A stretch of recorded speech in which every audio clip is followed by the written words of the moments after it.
And good evening. I'm Jonathan Higgins. I'm Rich Carlson. And we are the Scanner Guys, and we are live this evening on this Wednesday night. This is the last Wednesday of the month, huh? Yeah, this is where has this summer gone? It's going to be September next time. Yeah, I mean, a lot of kids are already back to school already, or they're doing a hybrid situation, or they're totally, doing Zoom calls and what have you in order to learn. So this is an interesting time we're in, with COVID still out there. I was just amazed. We were talking off air, and we're able to see the comments rolling in before we're even live, which is crazy.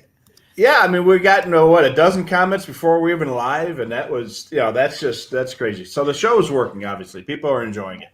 That's for sure. So welcome to the show. If you're just joining us for the first time, we usually cover in the first half the topic of discussion. In the second half, we will answer all your questions. And of course, we'll mix in some of the questions during the live show if they pertain to the topic that we're talking about. So great to see all the check-ins. It looks like Ray is heading back to college. I understand, the good and the bad of that. Well, so hopefully you have fun, depending on what your degree is. Looks like Michael got his STS 100 back. Just to look at a couple of the comments here. Did you see Chris's picture on his? If you look at Chris's picture, he's got a Scanner Guy T-shirt on there, just like I do. Oh yeah, that's for sure. Yep, I see it right there. Yeah. So let's answer Chris's question since he's wearing one of our shirts right now. We were discussing this, before we went on, that this is a good question. Yeah. So, Rich, let's dive into this one. Yeah, so basically the question he's at a little lake up in Michigan, and he asks, "Well, how come the pontoon boats don't have marine radios?" They asked if they have to. So when you're on an inland waterway, like a small lake or something like that, and you're a non-commercial boater, marine radios are not required. So marine radio is required for commercial vessels and certain other vessels on certain waterways. But if you're on a small lake and your boat is a small enough size and it's not being used for commercial purposes, there's no requirement that you have a marine radio.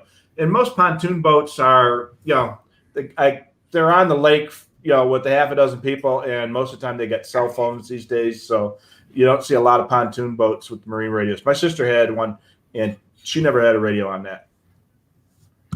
And that is really cool. Good question, Chris. Thank you so much for asking that. We'll answer more questions along the way tonight. Let's get to tonight's topic, which is a good one tonight. Let me just get this graphic off there.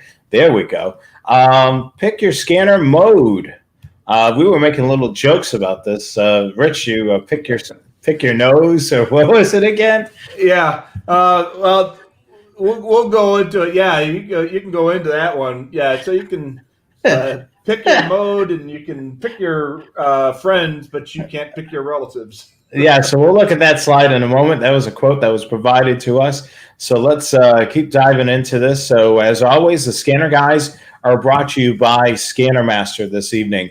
And don't forget, if you're watching us right now on the YouTube channel, hit the subscribe button. Make sure you do that right now. So you want to stay connected to us. If we post a video that's not a live video, certainly you'll get an alert when that goes up. And just hit that subscribe button. Do that right now. We're trying to get to 1,000 people on our YouTube account. So definitely subscribe to our channel right now. Absolutely. So big news. Couple Mondays from now, Rich and I are going to be doing a spin-off show, which is going to be Train Aficionado Live. Yeah. For all you rail fans out there, even if you're not a rail fan, maybe you'll learn to be one. Yeah, so that's premiering Monday, September the 7th, 8 p.m. Eastern Time, 5 p.m. Pacific. That will be the first Monday of every month, and that'll be on the Train Aficionado's YouTube account. So hop over there later on after the show and subscribe to there. We will be promoting the show on the Train Aficionado social media. We'll also promote it on the Scanner Guys as well, just so you can make sure that you tune in. So if you're a rail fan, definitely tune in. If not, you can learn about a really cool hobby that you can do with your scanner, and certainly let anybody that you know that's a rail fan know about this new show. Absolutely. Yeah, it's going to be a lot of fun. So we're going to dive right into our topic of discussion. What are the modes? And look at all the modes on the screen. You can set these modes on your scanner, which determines the proper operation for communication. This includes AM, FM with several bandwidths, P25, DMR, NXDN, and Pro Voice. So that is a lot of different modes, and we're going to dive into that this evening. Right, Rich? You got it. And these are just the ones that are typical on scanners. And we'll talk more about some modes that aren't usually found on scanners down the road a bit. So let's continue on with the slideshow here. The quote of the day. Rich, I'll let you read this off. Yeah, like I say, you can pick your friends and you can pick your mode, but you can't pick your relatives. And that's from our buddy Will from Chicagoland. Yeah, so that's a good quote. We love sharing these quotes every now and then, so we'll continue on here. What is the proper mode settings? This depends on the frequency and the system you're listening to. Mm-hmm. Check radio reference and other sources to make sure that you have the proper mode. Rich, and this is very easy to do on radio reference. Is that right? Yeah, absolutely. So on conventional channels, when you see the frequency in the radio reference database, you'll see the mode next to it. It'll say something like FM, NFM, AM, NXDN, DMR, et cetera, et cetera. And when you see that mode, as long as you've got a radio capable of that mode, make sure that you use that mode when you program your scanner. And we'll talk a little bit more about the difference between FM and NFM down in there. But make sure you have the proper mode, because if you have the wrong mode, you're not going to be able to hear it, or you're not going to be able to hear it properly. Yeah, and that's not going to be a good thing, because you're going to be missing out on communication. Absolutely. All right, so looks like right down the road is right now, Rich. Why are there several FM modes? With FM, there are several bandwidth settings. This is an amount of a spectrum spacing used for channels. So we've got FM wide. Mm-hmm. We've got plain old FM, and then we got FM narrow. Yeah, and you're going to see, sometimes you're going to see them designated a little bit differently, more or less. We're going to kind of concentrate more on the way that you're going to find them on the current Uniden scanners, because those are obviously the most common, most popular scanners. So that's going to be the most appropriate. So WFM is these days almost exclusively used by FM broadcast.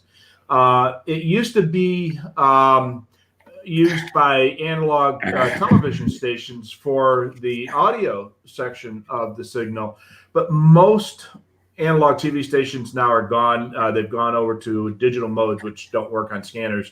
Those digital modes don't work on the scanner, but you used to be able to pick up the digital or the analog audio from TV stations on a lot of the different scanners. And that was very similar to the FM bandwidth that you would see on an FM broadcast station. Low band, which is 30 to 50, was never narrow banded like the VHF high and UHF was. That is typically just plain old FM, as it's shown on the radio reference database and on most scanners. And so that uses a bandwidth of roughly 20 kilohertz, 20 kilohertz channel spacing. The actual amount of bandwidth is going to be somewhat less. And then on VHF high band, like 150s and 160s, the channel spacing is typically either 12.5 or 15 kilohertz, with the actual amount of spectrum being used somewhat smaller to fit within that without bleeding over to the adjacent channels. Yeah, I mean, we've seen a lot of changes with people going from wide to narrow. like Boston Fire, I remember when they did that, they rotated their purpose for each channel. Like they would move the ops channels around just so they could reprogram radios and reprogram repeater systems. And it was quite an interesting operation. I mean, even some trunk systems went from FM wide to FM narrow. So there's just been a lot of changes over the last several years. The railroads, for instance, been a huge user of FM wide, and then they went from narrow.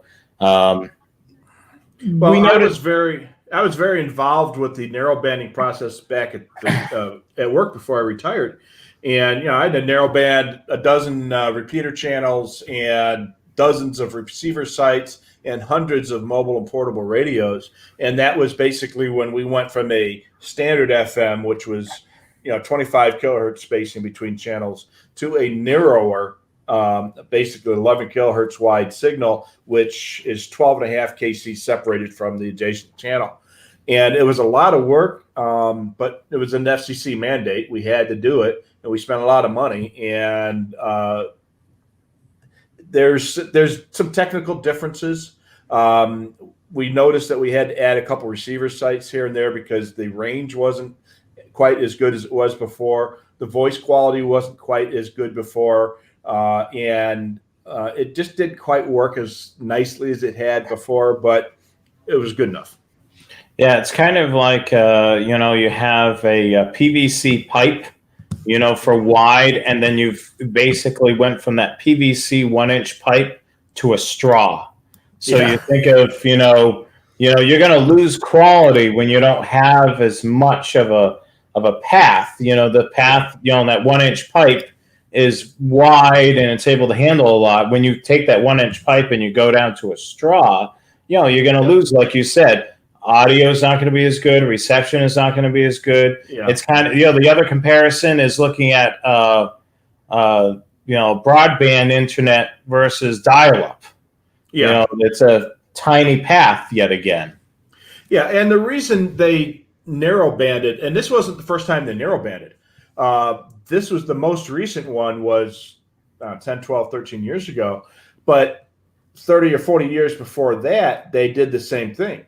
VHF high band, when I first got into scanning, was basically had just switched from 60 kilohertz channel separation, so like 155.13 to 155.19 to 155.25.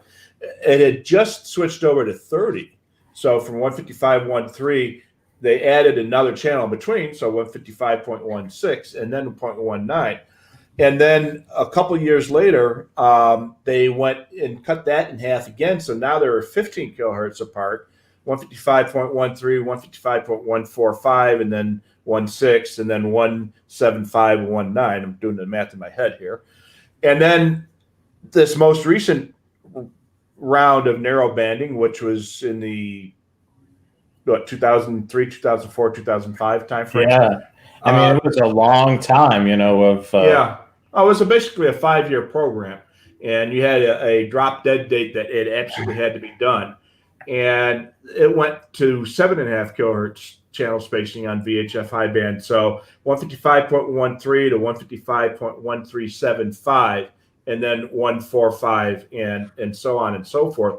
So now you basically double the amount of channels, but you make the channels, instead of this big, they're now this big.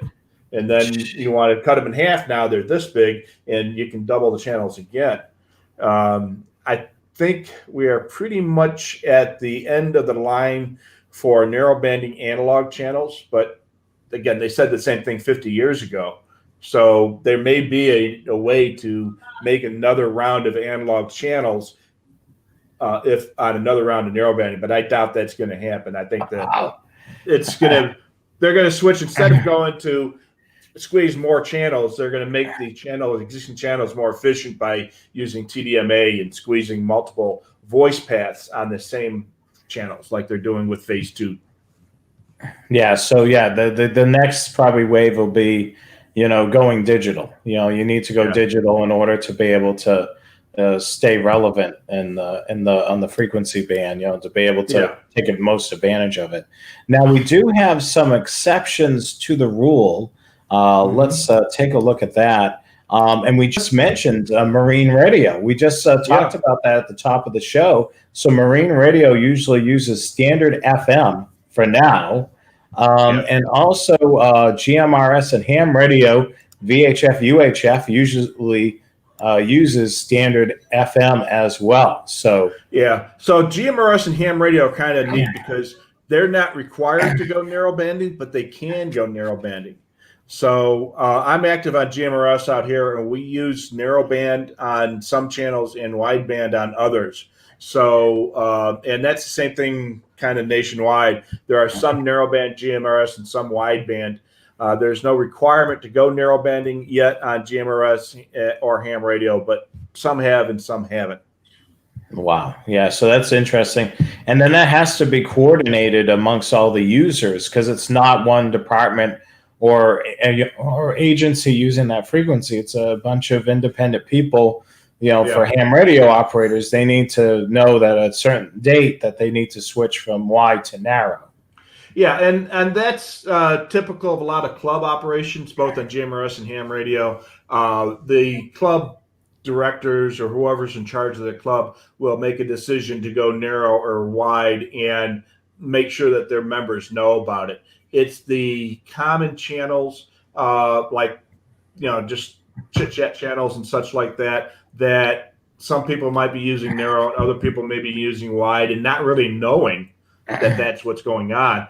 And most of the time, it still works okay. It's just that sometimes you'll notice one guy in the conversation might be 5 people on the channel. One guy might have really low volume because he's operating in narrowband. Everybody else is operating on wide. Yeah, so super interesting, to keep in mind. We'll keep going with the slideshow here tonight. Other default modes, like take for instance, aviation is always going to be on AM, running from 108 to 138 on the VHF band and 225 to 238 on the UHF band. FRS radios, which you can see a photo of them, two Uniden talkabouts there. They're running on FM narrow, which are on the 42 megahertz or the 462 megahertz or the 467 megahertz. And then, as we mentioned just a moment ago, railroads are all FM narrow now on the 160 and 161 megahertz. Yeah, that was fun going through the narrowbanding process on the railroads because they have to coordinate with each other before they do anything like this. And so what they would do is they would say, all right, on August 29th, we are going to narrowband the Milwaukee sub between Chicago and Minneapolis. And on that day, people switch over to the narrowband channels.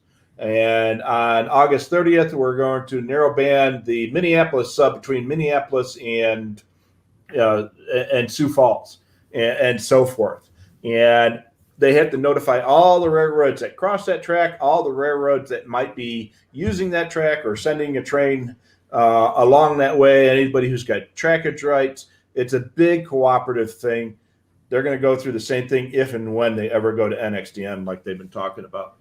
Yeah, and that's going to be a long time coming because that's a lot of equipment that needs to be replaced. And I don't know if we'll see it in our lifetime. No, I was just going to say exactly that. I don't know if I'm going to live to see it.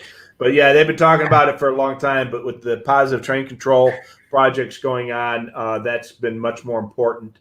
And that's been taking a lot of their resources. So who knows what's going to happen down the road. All right, we'll continue on here. So look at that tower right there. So what about all the digital modes? How'd you get the picture of the tower in my house? I think your HOA wouldn't be too thrilled about that if you had that. Oh, I think they'd have several coronaries if I sell that in my backyard. Yeah. I don't think your wife would go for that right next to the pool. Yeah, I'd have an easier time convincing her than the HOA. That's pretty good. At least you I get just buy her another sewing machine. Yeah. Yeah, well, I think you could buy the most expensive sewing machine. It still wouldn't match how much that tower is going to cost. No, I don't think so. And the sewing machines go for a lot of money, as we discussed off air. So, Yeah. digital modes. So we're mostly familiar with this, guys. We've talked about P25, Phase 1 and Phase 2, DMR, Mobile Turbo, NXDN or Next Edge, Pro Voice, D-Star, Fusion, and others. So these are all digital formats that we're used to talking about. The most popular is probably the top three there: DMR, P25, and NXDN. At this time, they're probably the most popular. You're going to see that on Radio Reference a lot nowadays. You're going to see a ton of that. So these are the digital formats that you need to look out for. And of course, your scanner. When you switch in between analog and digital, when you go into digital, you can specify what mode, especially on a Uniden radio if you're programming a frequency conventionally. Now, the cool thing about it, and we've talked about this before, is there's a P25 single channel mode. So if you're monitoring a conventional channel and you want to put it in that mode, it'll give you a little bit more data on the screen. You may be able to see the unit numbers and so on. And you could do that with the radio. So that's another cool thing that you can take advantage of. Yeah, P25 conventional systems often have some trunking features in use on those. So when you're listening to a P25 conventional, if you program it, like you said, to a single channel trunk, you'll see sometimes even talk group IDs, radio IDs and such. So like the Chicago Fire Department is a great example of that. Their P25 digital systems on UHF, if you put it in single channel trunk, you'll see the radio IDs, et cetera. It's pretty cool. Yeah, I mean, that's something that, we can tinker around as scanner enthusiasts to be able to see that. And I've done that before, and I've noticed for one town I was monitoring, they swapped around the mobile radios in the cars and never updated the numbers. The ID number on the radio, it wasn't corresponding with the vehicle. So that was interesting to follow along with that. Yeah. So did you see Dave's comment? Yeah, let me just pull up Dave's comment. Which Dave Fuller? Yeah. So if I put that tower in my backyard, it's just a diving platform for the swimming pool. Oh, wow. That better be a deep, deep swimming pool. That's all I don't say. know. My pool's only 6 feet deep. I think I'd probably hit my head on it. Yeah, you don't want to crack your skull open. That's for sure. You don't want to do that. That wouldn't be good at all. So let's continue on with the slideshow here this evening. And here's some more about P25 digital. Most digital scanners, or actually all digital scanners, I should say, are able to pick up Phase 1 digital. Most can pick up Phase 2 digital, except the current the current Whistler WS1040 and WS1065. And then often older scanners can pick up the older Phase 1. There's a whole slew of older Whistler radios and Uniden radios that are capable of Phase 1, such as the 996XT, the 396. As you can see on the screen there, we've got a photo of the STS, the TRX1, and the 536. All three of those radios can pick up Phase 1 and Phase 2. And the question came up at least 3 different people who called today at work about Phase 1 versus Phase 2. So what they've done with P25 Phase 1 is basically have one conversation on a frequency at a time. On Phase 2, you can squeeze 2 conversations on the same frequency. So instead of cutting that frequency in half and having, X amount of kilohertz for one frequency and another, they cut it into time slots. And so they have a 0 time slot and a 1 time slot, and that's called TDMA, time division multiple access. So they cut the channel up, and a fraction of a second is for this conversation, and the other part of the second is on that conversation. And they cut up, I don't know how many times per second, hundreds of times, so that, and then they cut it up on the transmitting radio. It goes to the repeater, and it's put back together again on the receiving radio, and they can squeeze two conversations on the same frequency. If anybody had a Nextel phone, remember Nextel phones back in the day? Yes, I remember the Nextel phones. Remember how much different they sounded than regular cellular phones? They sounded very garbagey sometimes. Yes. It's because they used 6-point TDMA. They cut up the time signal up into 6 slots. So you're only using 1/6 of the time on that channel, and it was being so. And that's why they get so much more capacity with the same amount of channels. Same thing with P25 Phase 2. They can get twice the capacity on the same system. So if you've got a 10-channel trunking system, you have 9 voice channels and a data channel on Phase 1. And if it's Phase 2, you can have 18 voice channels or voice paths and a data channel. Yeah, it's crazy just to think of that. Whatever happened? I know Sprint bought out Nextel, but what happened to Direct Connect? I think that kind of went away. Yeah, there was several factors, business factors involved. After Sprint bought Nextel, the Nextel network kind of, kind of went away as they started merging operations with Sprint. And by then, a lot of people started getting off of Nextel. And at about the same time, iPhones started getting more popular and smartphones started getting more popular. And that kind of overtook a lot of the feature sets that they were getting on that. And it just kind of went away. Now, they may still have some push to talk on the Sprint network, but very few agencies use that anymore. I think Southern Link is still in operation down in Georgia and the Carolinas, and that uses the same technology that Nextel used. Yeah, so we are live this evening. In case you're just joining us, we will be taking questions at the end.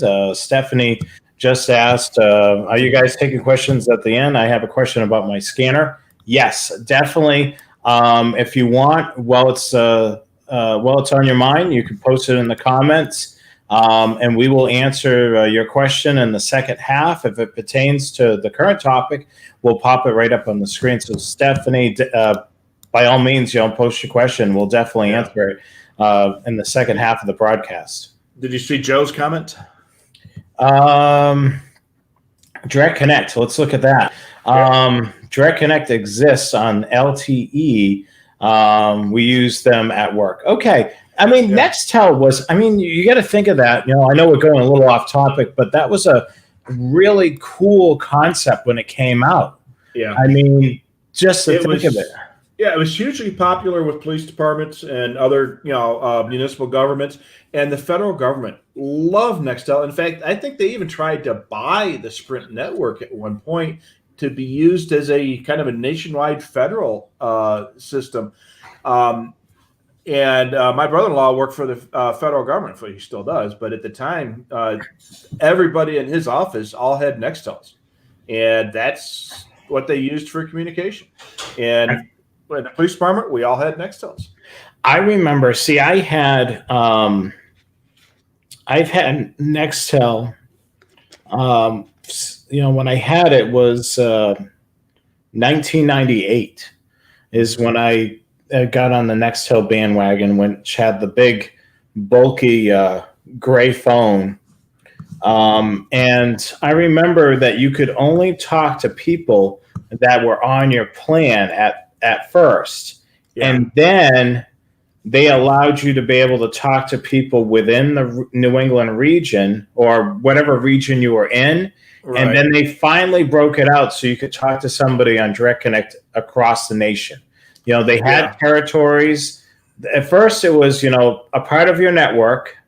Right. Then they had territories, and then they expanded it so you could literally, like if you were in California and I was in Massachusetts, we could communicate. Yeah, and if you take a look at the Nextel, every Nextel had two numbers assigned to it. One was the phone number, and the other one was the direct connect number. And originally, the direct connect numbers only were 1 through 99,999, or whatever the maximum number was. And because you could only talk to your own network. And then they added a, for lack of a better word, an exchange or an area code type of thing, and they were separated by a star or the asterisk. And then you can type in, 111 star 12345, and then Nextel somebody, because in my area, in the Chicago area, it would work almost anywhere in Chicago, Milwaukee, the Rockford area, and I could do 111 star 12345. And then when they went nationwide, they added a third layer to it, or extra area code to it. So it might have been, 21 star 111 star 12345, and it worked great for a while until the coverage started getting bad and people started moving away from it, and it's all gone now. Yeah, I mean, it was cool while it lasted. I thought it was pretty awesome. Let's dive into this a little further. So DMR and NXDN and Pro Voice. I mean, these are Pro Voice. If there's not a Pro Voice system online in your area, you'll never see that. It's an older digital technology. Right. Radios that are capable of DMR and NextEdge on the Whistler side are the TRX 1 and 2. These are free, but trunking is an issue.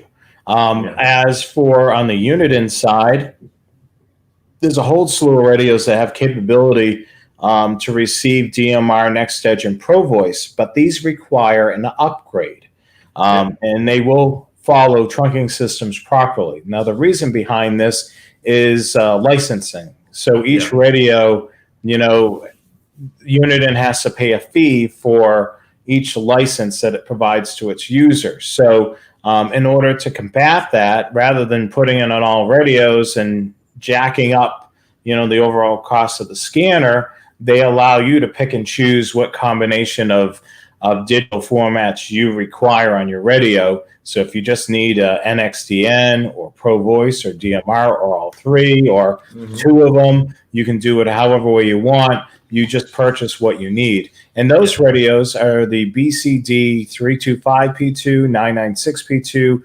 436, 536, and of course, the SDS 100 and 200. Can't go a show without mentioning the SDSs. Now, there's one thing that's not included in the slide. If you've got an older Radio Shack or GRE scanner of certain models, if it's the PSR 800, and I don't remember if it was the Pro 18, I forget the other model number, you can send that into Whistler, and they will do a physical update to that radio, and then allow it to hear DMR. It won't do NXDN, but at least it'll do DMR. That's for sure. So 668. Thank you. Yeah. One of our listeners saw that. Yeah, it's the Pro 668 and the Pro 18. Thanks, guys. And that will allow you to do DMR only. Yeah, thank you so much for that. I mean, we love getting that's a great thing about, we have an educated audience here, so they're able to, when we can't remember, they will. So yeah. Let's dive into the next slide. So ham radio. Many of you out there, as I see, each and every week, you do your check-in with your call sign. So there's a lot of you hams out there. Many ham radio systems these days are using DMR or P25. These can be heard properly if you have the right scanner. No scanner will work on D-Star, Fusion, or other ham radio digital modes. So keep that in mind. Yeah. If you're trying to monitor something that's on D-Star, Fusion, or any of those other strange, unique digital modes. But yeah, DMR and Pro Voice, not a problem whatsoever. Yeah. And then NXDN, I don't know very many ham radio operations that use NXDN. A bunch of them use DMR and P25. There might be some using NXDN. I doubt if there's any ham radio using Pro Voice at all. But D-Star and Fusion are kind of niche things. D-Star got really big for a while until P25 and DMR kind of took over, and then Fusion, I guess it's popular, but it just really didn't have the push that D-Star had when it first came out. Very neat. I still have to get my ham radio license. Yes, you do. Yes, I know. If you're on the channel, make sure you do it right now. You want to subscribe to the Scanner Guys on YouTube. Do it right now. Don't miss a show. Don't miss any pre-produced videos that we post. Subscribe to the Scanner Guys right now on YouTube. Just so you know, we are simulcasting this evening on Facebook and YouTube. As of the first show in October, we're going to be exclusively on YouTube. So get in the habit of joining us over on YouTube because, this is the platform that's really the best for our shows, to be able to see them each and every week and be able to find them easy. I mean, it's hard to find those shows, when they're on when they're on Facebook, because it'll appear in your feed and then it'll disappear. Yeah. And YouTube is much more reliable than Facebook, and it has a lot less of the perceived privacy issues that Facebook has. Yeah, I mean, you don't even need a YouTube account to be able to watch our show. I mean, if you want to do comments, you'll definitely have to have some sort of YouTube account. Dave has a really good question. As long as we were talking about the digital modes before we get too far out of that. So when he's monitoring a single channel NXDN on his 996, the frequency is displayed and it shows NX4, and then another channel shows NX9. And what do those mean? It's actually pretty simple. 4800 baud and 9600 baud NXDN. And basically it's a narrow wide type of thing. So if it's 4800 baud, it'll say NX4. If it's 9600 baud, it'll say NX9. The Uniden scanners are perfectly capable of hearing both, and it's just telling you which one it is. If you know it's NXDN, you really don't need to know which bandwidth it is, but the radio will display what it is. So most of the time, it's no big deal.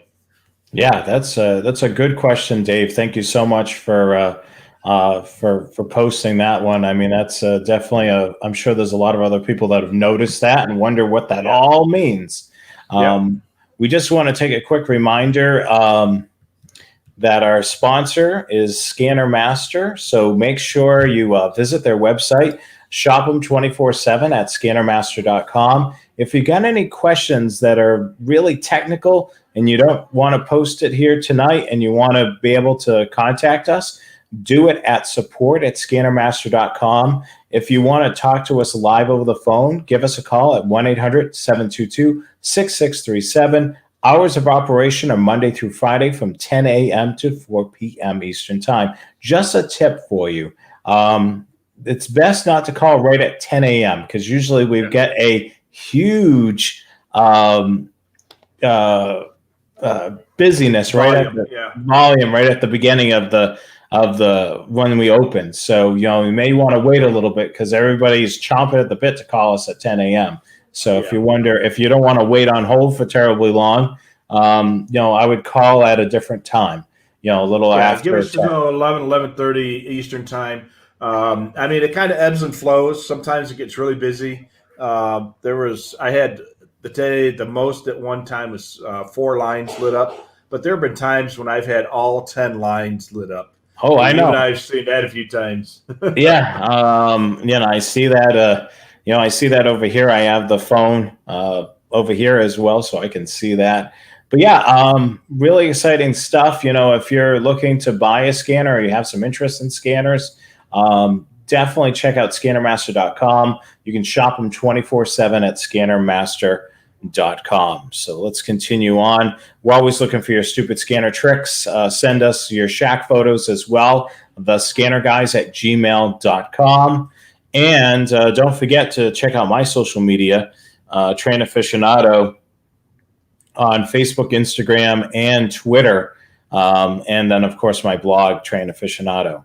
Next week's show, we just want to let you know, we'll give you a little bit of preview. It'll be fun with the scanner guys. So it'll be, you guys will ask the questions. We'll have a really neat slideshow, which we'll put together for you.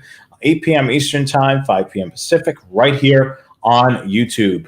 And don't forget, rail fans, Train Aficionado Live is coming, premiering Monday, September the 7th, 2020, for our first season of by imitation of a steam engine of Train Aficionado Live. That'll be 8 p.m. Eastern Time, 5 p.m. Pacific on Monday, September the 7th. We will be live with this show each and every first Monday of the month. We'll, of course, remind you of this, on the Scanner Guys show as well. So make sure you hit the subscribe button on the Train Aficionado YouTube account as well. So let's dive into your questions. We love answering those questions. I know, people are posting questions and we want to get to them right now. So let's do that. All right. So we got a couple check-ins. Chris, as always, is the first check-in. I think he checked in last week to check in for today's show. I think that's how he does that. Yeah. And that was a really good question, Chris, about the pontoon boats. And as you can see there on the screen, Chris is wearing his Scanner Guys t-shirt. I'll have to make sure I wear mine next week. And then we, of course, have some other check-ins as well. Right, Rich? Yeah, absolutely. And there was a little clarification on his question. There's a difference between marine and maritime. So I'm trying to find the comment where it was. I saw that. There it is. Will mentioned it. Marine is non-international waters, and maritime mobile is on international waters. So international waters would be oceans, the St. Lawrence Speedway, St. Lawrence waterway, Seaway, St. Lawrence Seaway, up to a certain point is, and into the Great Lakes is international. The rivers, Mississippi River, up to a certain point is considered international waters. Down by New Orleans, Gulf of Mexico, those are international waters. So that would be considered maritime, and marine radio would be inland lakes, like the little lake up by me, or most of the Great Lakes would be marine mobile versus maritime. Just a kind of a grammar thing going on there. And it's something I really didn't know, but Wilbur did. So why do these guys have so many scanners since we can't pick up stuff far away? Well, why do you have as many as you do? Look at you. Look how many you have. Just a couple, Well, the thing is if you have multiple scanners, you really can divide up the programming, which is helpful so you don't miss a beat. So most areas, you have 3 levels of public safety. You have your local police and fire, EMS. You may have a county level, county fire or county sheriff. And then, of course, most states have a state police or highway patrol. Now, if you have multiple scanners, you could literally have a radio that's strictly for the police and another one strictly for the fire. So you can divide up, the radio programming that way. Or the other thing that I like to do is I like to be able to monitor the state police on one radio and then the local stuff on another. Most of all the places I've lived, I've been next to a major interstate. So when I was growing up in Middleborough, Massachusetts, I lived right by 495. So, we lived under the bridge, right? No, I didn't live under the bridge, but yeah, 495, would turn into Route 25 and would take you down to Cape Cod. So, that was one of the ways, to escape to the Cape on the weekends. So that road, would see a lot of traffic on the weekends. I would monitor the state police just to be able to hear, what was going on there, and then I would monitor the local. The great thing about having multiple scanners in that sense is take, for instance, if there's a high-speed chase that's on the highway, and then it goes on to the local roads, you'll be able to hear what's going on with the state police and your local police. So you'll be able to hear the various radio transmissions, going on for the same exact incident, which is interesting. The same thing if you're a fire buff and you do want to occasionally monitor the police, you're probably going to have your radio. One of your radios is fire channels. So you're going to strictly have that one for fire. You'll have the volume up a little bit higher on that one, maybe a little bit lower on the police radio. So in case you hear something interesting on there, you can turn up the volume. Just having multiple radios is helpful. Some of us are blessed in this hobby to be able to have more than one. Some people just have the one radio in their hobby room, or maybe two radios. But yeah, it allows you to be able to monitor more things at once. I mean, Rich is, you discussed this last week, that you have a lot of those radios, some of which are on one channel and just monitoring one, right? Yeah, absolutely. So basically I have about 16 Uniden scanners, which are my main scanning scanners in the rack. And I have all of them set up two ways. I have all of them set up with the search and all of them set up with the scan. So the top 8 radios are all set up for searching on the military aircraft band. Then I've got a couple more radios for portions of the civilian aircraft band, and each one of them does a small segment of each of those bands. And then I have one that searches railroads, one that searches some UHF stuff, one that searches some VHF stuff. So each of those radios has a specific search function. And then I also have a secondary scan function on each one of them. So one radio is set up to scan the local fire channels, the local police channels, the local utilities, some of the local utilities. One for the golf course that I live on. There's a golf course out in my backyard, and I can listen to the maintenance guides on that. And they've got 3 different channels that I can listen to. And there's, and so each radio has got a scan function as well. And then I've got a couple of radios that are used only for computer connections, so to retrieve data. And then the ones on the desk are the ones that I actually interface with or interact with on a regular daily basis. And plus, in our situation, we need to have at least one of just about every type of radio that we sell, so we can walk a customer through something intelligently, other than trying to remember, okay, on the SDS, do I do this, this, and this? I can just actually do it on the radio and walk somebody through one of those questions.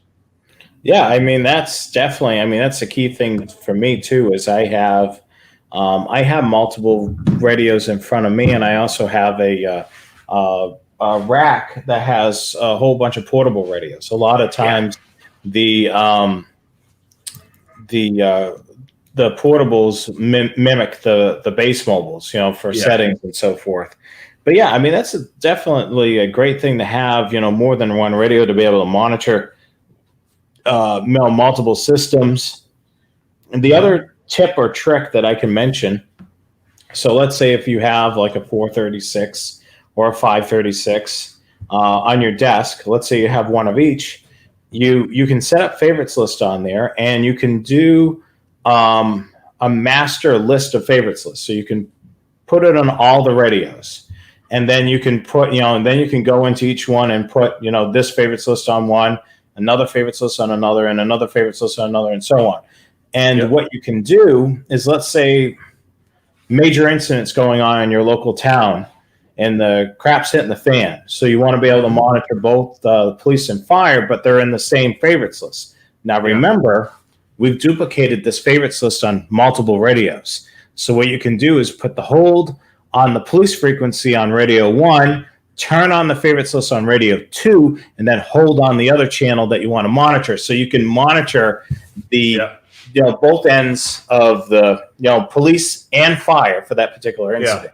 So there's oh yeah, absolutely. We had a small plane crash in the desert 3 miles from my house, or not even less than that. About a year or so ago. And so I'm listening to the news helicopters on one scanner, the sheriff on another scanner, the city police on one, and the fire on another, all responding to this small plane crash out there. So it was, they do have a purpose sometimes. And, to be kind of flip about it, it's because we can. You know. Yeah, definitely. I mean, it's because we can definitely do that on multiple radios. I mean, that's a Yeah. great question. You know, John, Absolutely. thank you so much for that question. But yeah, I mean, if you have multiple radios, take advantage of it. Absolutely. So checking in, Bob is checking in from Canton, Ohio. Isn't that the Football Hall of Fame? Is that where in I Canton, haven't. Ohio? I've only been to the Baseball Hall of Fame. Have you been out to the Yeah. Baseball Hall of Fame? Oh yeah, dozen times. Yeah, yeah. I'm a huge baseball fan. I went to a football game once, and I think they were actually playing a game. Um, yeah, it was. We were down in Florida, and my cousin had tickets to Tampa Bay Pirates. Whatever they were. Yeah, I mean, they're the Buccaneers now, I think. Buccaneers. Yeah, that's what Yeah, it is. And they were playing. Actually, they were playing the Bears. So it's the only time I've ever been to a Bears game was in Tampa. that's And I funny. grew up in Chicago. So Go figure. yeah. Again, I'm a baseball fan for sure, and a hockey fan kind of when the Hawks are winning. And I got paid to go to a basketball game once, but I'm just not a basketball fan. So Dave's checking in from beautiful downtown Buffalo, home of the Sabres, and currently home of the Toronto Blue Jays. Yeah. And John is in New Jersey. Dale's from Montana. Can't go a show without talking about Dale. How's your wife, Dale? Yeah. Jerry's in steamy Chi-Town. Yeah, Jerry and I go way back, and it is hot and sticky in Chicago these days. Of course, it's April in Chicago. It's always hot and sticky in April in Chicago. Yeah, I'm sure. Yeah. Don is down in Bermuda. I hope they got missed by this latest round of hurricanes. Yeah, have you been following that? You know, one is a tropical depression, and then the other one, that's crazy. I mean, I've been through a hurricane, and one hurricane is something. Man, to get two of them coming in at the same time, that's gonna be crazy. Boy, I really feel sorry for the people down there in hurricane country. So Kev is in Georgia, Thomasville. I think that's where they make furniture or rugs. No, that Thomasville, North Carolina is where they make furniture. Yeah, so right city, wrong state. Okay. Yeah, so that's not too far away from me. Okay. Thomasville is there's actually a virtual railfan camera there. Well, when I need a new couch, I'll have you go and pick it up for me. How's that? That'll be a long drive to deliver it. We're just mentioning, look at this right here, Rich. This is from the Weather Channel on their website, but look at this storm, how big it is. Let me just see if I can put this. Western Louisiana, boy, they're going to get nailed, aren't they? Yeah, let's see here. So there's so it looks like it's going to be strengthened to a Category 4. Wow, that's let me just see if I can get this to stick. But yeah, it looks like a Category 4. Wow, look how big the eye of that hurricane is. Ooh. Oh yeah, and it looks like it's heading in. It looks like it's Houston's going to get kind of the edge of it, and it looks like New Orleans is going to get kind of nailed by the edge of it as well. So yeah, boy, that's one place I don't want to be right now. Yeah, I mean, a scanner is definitely a great tool during a hurricane. So you want to make sure that you have your portable. You either have, if it's batteries, you make sure that the batteries are charged up. If you're using rechargeable batteries, if it doesn't require a battery pack, buy one of those big packages of alkaline batteries because you don't know how long you're going to be out of power. And the great thing about it is, if you're able to monitor your local utility company, you can see how quickly the power is going to come back up just by their radio communications. And of course, monitoring your local police and fire, you'll be able to know what's going on in your neck of the woods. And if you've got a radio like the SDS 100, which has a proprietary battery pack, you can't just slap them AA's in there like you can on other scanners. Get one of those USB battery pack-up things that you buy for the cell phones. I know you use those a lot. Yeah, the brick. I don't have mine. I don't have mine right here. I would show you. Actually, I do. Hold on one second. Okay, yeah, I got one in my cabinet, on my shelf over there. But those are great because you can just plug your USB cable from your yes, right into the USB port and recharge your radio 2 or 3 times with that. So Yeah, depending on the capacity of the battery pack. So these are handy. So not only your STS, you could use 436. You could power your 436 through this. If you're using a 125 AT, let's say you're monitoring some analog stuff, you can use this as well. So this is definitely a good thing, for a lot of the radios that are out there. During severe weather, if you're able to put alkaline batteries in, get some alkaline batteries. The other thing too is invest into one of these. All these things are tools that you can use during severe weather. And of course, use what it was meant for, charging up your cell phone too. Yeah, exactly. The other thing too is if you've got one of those battery car starters, the portable car starters, portable battery packs to start a car. A lot of those have USB ports on them now that you can use to charge up your scanner, or they've got a cigarette lighter port. So if you've got the cigarette lighter cable for your scanner, you can use that. So, things to think of when the crap's hitting the fan. That's for sure. Gary, go look at this. Patrick's in Pollock, Louisiana. I don't know where that is in Louisiana, but I'll bet you he's going to get smacked with some of this storm. Yeah, it's definitely he's definitely going to get some rain for sure. Yeah, absolutely. So, Mike, the ongoing saga of the SDS 100, he got it back. Well, that's our buddy Mike from Mississauga got his SDS 100 back. Hopefully, it'll continue to work for you, and if it doesn't, offer another 6 months. So, Steve, checking in from Missouri. I haven't talked to you. Didn't talk to you this week. I talked to him last week. There's Ray going back to college. Have fun at school there, Ray. Corey is checking in. Jimmy is in Mississippi. He might get kind of a backlash from the storm as well. Jerry's in Cincy. Glenn is checking in from Raleigh. That's how far away is that from you? About an hour or so, not terribly far. Okay. And Forrest is in Des Moines. They got hit by a Derico, which is kind of a straight line storms, kind of mimics the activity of a tornado without the rotation. And in the Midwest, we get these Derico storms, and they can be really phenomenal. And this one they had a week or so ago was probably one of the worst ones that they've had in the Midwest in decades. I think it started in like Omaha and went all the way to Chicago. It was crazy. Lots of damage. I don't think anybody got killed, but there was a lot of damage. Wow. We got a Newfie. Jason White is in Newfoundland. I've been there a couple times. Beautiful, beautiful area up there. I chased the Quebec North Shore and Labrador through Labrador, which is Newfoundland. It's actually not just Newfoundland anymore. It's the name of the province is Newfoundland and Labrador, and Labrador is on the mainland and Newfoundland's on the island, and it's really pretty up there. And spent some time up there. It's great. So Leonard is in Torrance, California, which is in the LA area, and he wants to know if you're ever going to hear their police. I'm assuming that they're probably encrypted. If they are encrypted, it's unlikely that they will unencrypt the channels. So unfortunately, with all this stuff going on recently, it's only going to make encryption more and more prevalent on police channels.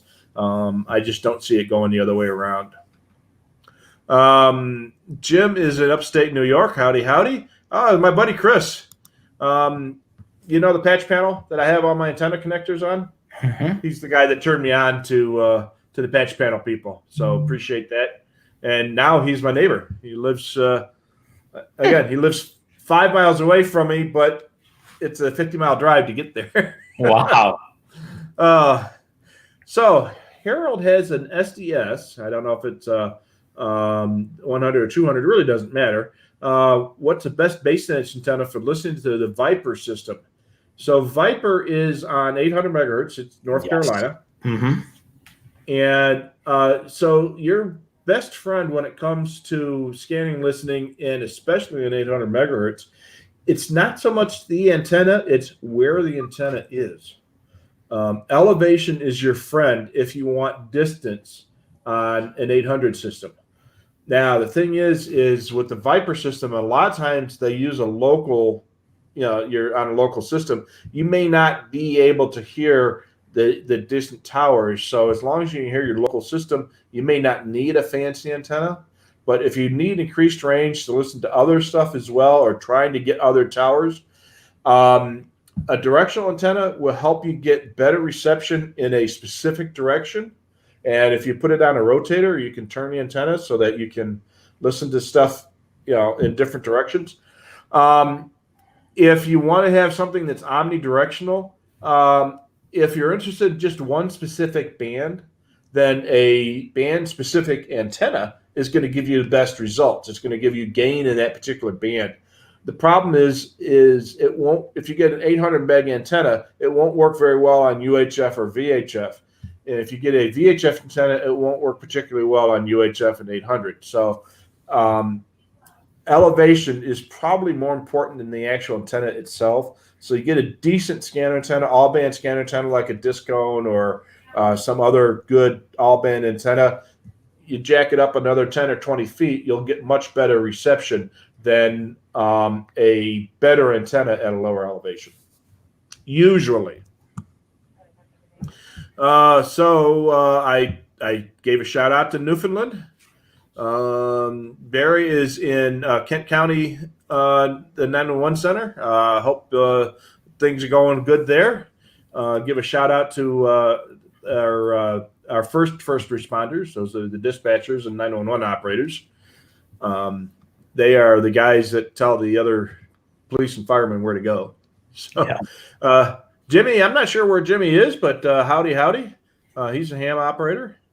There's our Scanner Guys t-shirt. Always wears it on Wednesday. Thank you, Chris. We appreciate that. I do too. So you and I are really good scanner guys. Jonathan, he's just kind of mediocre. Oh, thanks. I'm one of the scanner guys. So, yeah, you started the thing, but you're not wearing your shirt, man. I forgot. I was so much in a rush this evening. I didn't get a chance to throw it on, so I'll make sure I have it on next Wednesday. I appreciate it. All righty. So Jim is asking about the RA3000. Is it only for for NASCAR? Yes. Okay. Yes, it's a radio that Racing Electronics uses, and it's primarily for NASCAR and other motor sports, which I believe Dale answered that. It's Racing Electronics makes it, and it works for other motorsports, not only NASCAR. So if you're into, vehicle racing, definitely, the RE3000 is definitely something to look at there. And it's Racing Electronics, which they're based out of Concord, North Carolina, which is just south of me, not very far whatsoever. Yeah, you can't get much further south than you and stay in North Carolina, right? Yeah. And you see them at the racetracks a lot, don't they? Usually have a hauler at the racetracks. So the good thing about Racing Electronics, if you're bringing your own scanner and you want to confirm the frequencies at the racetrack, they usually have a sheet that you can purchase.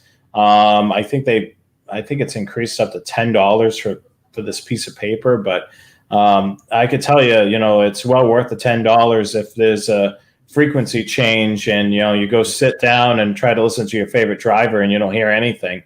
You're scrambling through 43 drivers trying to figure out where your driver is, and that $10 piece of paper is certainly going to be well worth its money if that happens. Yeah, and they've always got the best information too. So so they're very well respected in that regard. Let's see, Quincy is checking in from the Bay Area. Howdy. Pat reminds us that the weather channels are still using wideband or just FM. It's not going to be FM wide. It's going to be just standard FM. Yeah, it's still widebanded, but it's usually designated as just FM. So on your scanner, when you're listening to the weather channel, you set it for FM, not wide FM, but it's still wider than narrow FM. Yeah. Make sure I say that right. I had to think about that one. Let's see here. Dave says hello. Jim asks a follow-up. Do we either one of us use Train Simulator? Have you ever done that? I have. I can't remember which one I actually have. I have it somewhere. I'm not too sure if it's on my. Just looking real quick. See if it's on my bookshelf. I do have one of the train simulators. I haven't used it in a long time. I don't even have it installed on my computer. I don't remember which one, but it's a lot of fun.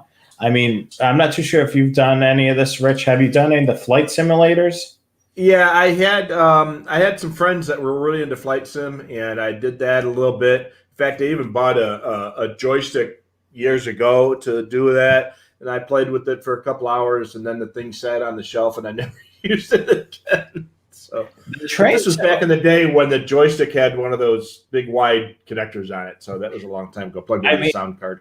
The train simulators have really gotten, since I've tried it, they've gotten even more advanced. Like right down to, like as you're driving down a right of way, it mimics the actual right of way. The other thing too, the locomotive setups are very similar to, or actually the setup of the locomotive that you're driving. They have attachment that you can buy with your computer, which you have full on, controls. I mean, it's throttle and everything else. Yeah. Yeah. But yeah, that's right now I'm not using any train simulators at this point. When we do our not scanner, but our Train Aficionado live show, if any of those companies that manufacture these softwares would like us to try it out, we're not gonna say no to that for sure. We'll talk about it for an hour or two, that's for sure. If any representatives of Microsoft Train Simulator want to contact us, you know where to go. Yeah, that's for sure. We were talking earlier about Nextel and such, and Joe reminds us that obviously Nextel was bought out by Sprint. Now Sprint is now part of T-Mobile. So mergers. There used to be a whole bunch of cellular companies, and now it's down to three? T-Mobile, Sprint, and Verizon, I think, are your three choices these days. Looks like, let me just grab Stephanie's since she asked right there. Wow, that's a big question. I'm almost have my head cut off here. So there we go. So she has a Whistler WS 1040. Her parish is on a digital trunk system. I'm only able to listen to the police dispatcher. The police officers are encrypted. My question is there any way to block the police officers who are encrypted from coming through? The encryption sound, as we know, is very annoying. And is there any way to be able to do that? As far as I know, Rich, there isn't. Not with that type of encryption, apparently. There's a couple different types of encryptions, and some scanners will automatically ignore certain formats of encryption and just skip over it. But it doesn't always work, and it doesn't always work with every scanner. And I don't think the Whistlers have that. So it's you're kind of stuck if they sometimes use encryption, or if some people are and some people aren't. You're kind of stuck having to put up with it. Unfortunately, there's just nothing much you can do. And just hope that they either take the encryption off, or if they go all encryption, you can just lock out the channel. I know on the Uniden radios, it's able to recognize most encryptions, and it'll put through communications that are not encrypted. So right, yeah, the Whistlers don't have that though. So Stephanie, if you're in the market for a newer scanner, you may want to look on the Uniden side, and then I'll kind of eliminate the nuisance of the encrypted and non-encrypted. Because what will happen on the Uniden radio, it will stop down on that channel, and they'll see that it's encrypted, and it'll keep scanning. And then when it scans through again, if the dispatcher is communicating, it'll put the radio transmission through, And then, of course, when the officer out in the field answers, it'll see that it's encrypted and then keep scanning.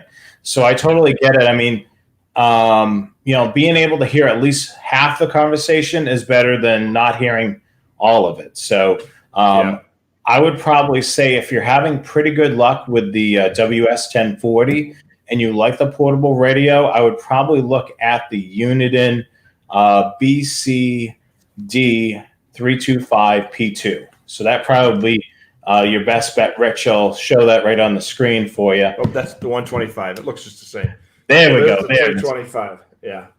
Yeah. So that's probably your best bet, is to kind of take a look at that. There's other radios in the Uniden camp that you can look at, the 436 HP, the SDS 100, but the price does graduate up. The 325P2 is probably going to be your most affordable on the Uniden camp. If you're just putting this as a radio that you have on your table, you could certainly look at the Uniden Home Patrol 2, which is definitely a really good radio as well, which Rich has it there. Off screen, though. It's connected, so I can't unplug the wires. Yeah, I mean, and then you, of course, can look at, the BCD 996P2, the 536, and, of course, the SDS 200. So, I mean, there's a lot of radios. Give us a call. If you want to look at some of those radios, we can go over the benefits of each one of them, go over pricing with you. But excellent question. I'm sorry that, your department is encrypted or using some encryption, but at least you're able to hear the dispatch channel. Most places you're not able to hear anything at all. So that's definitely a good thing. And if you looked at that one on Radio Reference, it should say DE with a small case E if it's partial or only certain units are encrypted. If it's a full size, an uppercase E, that means it's full encryption on both sides. So, the next question is from Julian. How can you stream your SDS 200 to the internet without using Broadcastify? So you don't have to use Broadcastify, but you're going to either A, have to use some other streaming service or host that service on your own server. And so you can do that. It'll work a lot better if you have a static IP. So if the internet service provider you're using allows you to have a static IP, that would help. There is software you can get in order to host your own stream. And if you're going to do archives like Broadcastify allows, then you're going to have storage space on the streaming computer as well to archive the audio. So it can be done. It's just that you're going to have to kind of do all the work yourself. The advantage of streaming through Broadcastify is that you just get a quick little software program. It uploads it to Broadcastify. They do all the rest, but then you're limited to following their rules. What channels you can and what types of channels you can and can't broadcast, et cetera, et cetera. So, there's advantages both ways, but there's some disadvantages. It's going to take more work is pretty much what it is, and it's going to take a little bit more resources, and you need that static IP. Kat is checking in from Belleville, New Jersey. Ira's in Detroit. So where would voice communications be located in the 900 megahertz band? So there is a 900 megahertz, basically it's business related. Utilities and other businesses operate in the 935 to 940-ish range. That sounds about right. Yeah. And a lot of the stuff up there is utilities. It's all business operations there, but a lot of utilities, electric and water utilities are up there, but regular businesses can operate there as well. But you're going to be basically 930 to about 940. And of course, you're going to have base on one side and mobile on the other. The base frequencies are in the 930s, and the mobile frequencies are 39 megahertz lower on the 900 megahertz band. So if they're using 939.0, then the base frequency would be 900.0. So, but you're not going to listen to the mobile frequencies anyway. All the good stuff is obviously on the base frequencies. Let's see here. Forrest mentioned ProScan. That was talking about streaming the SDS 200. That's another option as well. I use ProScan sometimes. I don't use it for streaming, but from what I understand, it does have a streaming function built into the software. I'm not quite exactly sure how it works, but again, I think you're still going to need to have some form of static IP. Otherwise, you're going to have whoever's listening to it's going to have to change their IP address all the time. Let's see here. Some more discussion about the Nextel things. Oh, yeah. Hey, bring up Kat's message here about Nextel. So Nextel did have the push-to-talk feature, and Verizon had it for a while on some of their handsets, but didn't catch on. And AT&T also had it, and it was much more successful than Verizon, but never nearly as successful as Nextel. Nextel was all about the push to talk, and AT&T had it, and Verizon had it, but neither one of those were particularly successful. Yeah, they certainly were the ones that mastered it. Yeah, absolutely. Yeah, Nextel, that was. I mean, there are a lot of agencies that dispatched entirely on Nextel. Yeah, we used it on the police department, but we used it for special events or stuff we didn't want to put out over the radio, type of stuff. But it wasn't really a replacement for dispatch communications, but it was a supplement to it. It's kind of what we used it. Let's see here. Les asked that there's such a mode as DMR3. So yeah, there are. DMR has got several tiers, and tier 3 is one of those DMR modes. Basically, what it is, it's a bit real simple. It's the features in the trunking system. So you have DMR conventional, DMR tier 3, and there's a couple other capacity plus, and a couple other DMR modes that are much. It's too complicated to really get into in this type of a forum, but there are different formats of DMR trunking, and they have different feature sets. As far as the scanner enthusiast is concerned, take a look at what it says in radio reference, and if your scanner has that choice, do that. Otherwise, just put it in as DMR trunking, and the radio should figure it out. Let's see here. Can you call? Chris asks, can you call your own cell phone number to get voicemail? Yes. Yeah. That's Okay. still around for whatever reason. There's something hokey on my wife's cell phone. She has an iPhone, and she's got to call her number. And then mine was like that for quite a while, and something kicked over, and it finally went into voicemail on the iPhone. So you still can call your number, I think, on any phone, and then you just have to have your password on the cell phone, and you're able to check it that way. Yeah, on my phone, I just use the phone app, and it shows me what the number was, and in fact, even gives you a transcription of the message on my iPhone. Sometimes it works well, and sometimes it doesn't. Yeah, it actually works pretty well on mine. I don't know, a couple minutes ago, you probably heard my phone ring, and it was the doctor's office or confirming my appointment for next week. And there's my voicemail. Reading it, it looks right. So I never answer my cell phone unless I recognize the number. A lot of people don't, because of so much nonsense going on. And the big thing I'm getting now is text messages from politicians. I hate that. Back to radios. Will the SDS 100 keep up on the new radio system upgrades? If there is any radio that's going to be capable of being updated to new radio modes down the road, it's going to be the SDS 100 and 200. Yeah, because they're software-driven radios, so firmware update can definitely make that happen. I mean, that's the great thing about those radios. But yeah, I mean, the SDS 100 and 200. If any radio is going to be capable of an update, it's going to be the SDSs. Now, as far as the 536 and 436s, That depends on the technology. I mean, they were able to be updated for NXDN and DMR and Pro Voice, but whether or not they're going to be capable of something else down the future, you won't know until that comes around.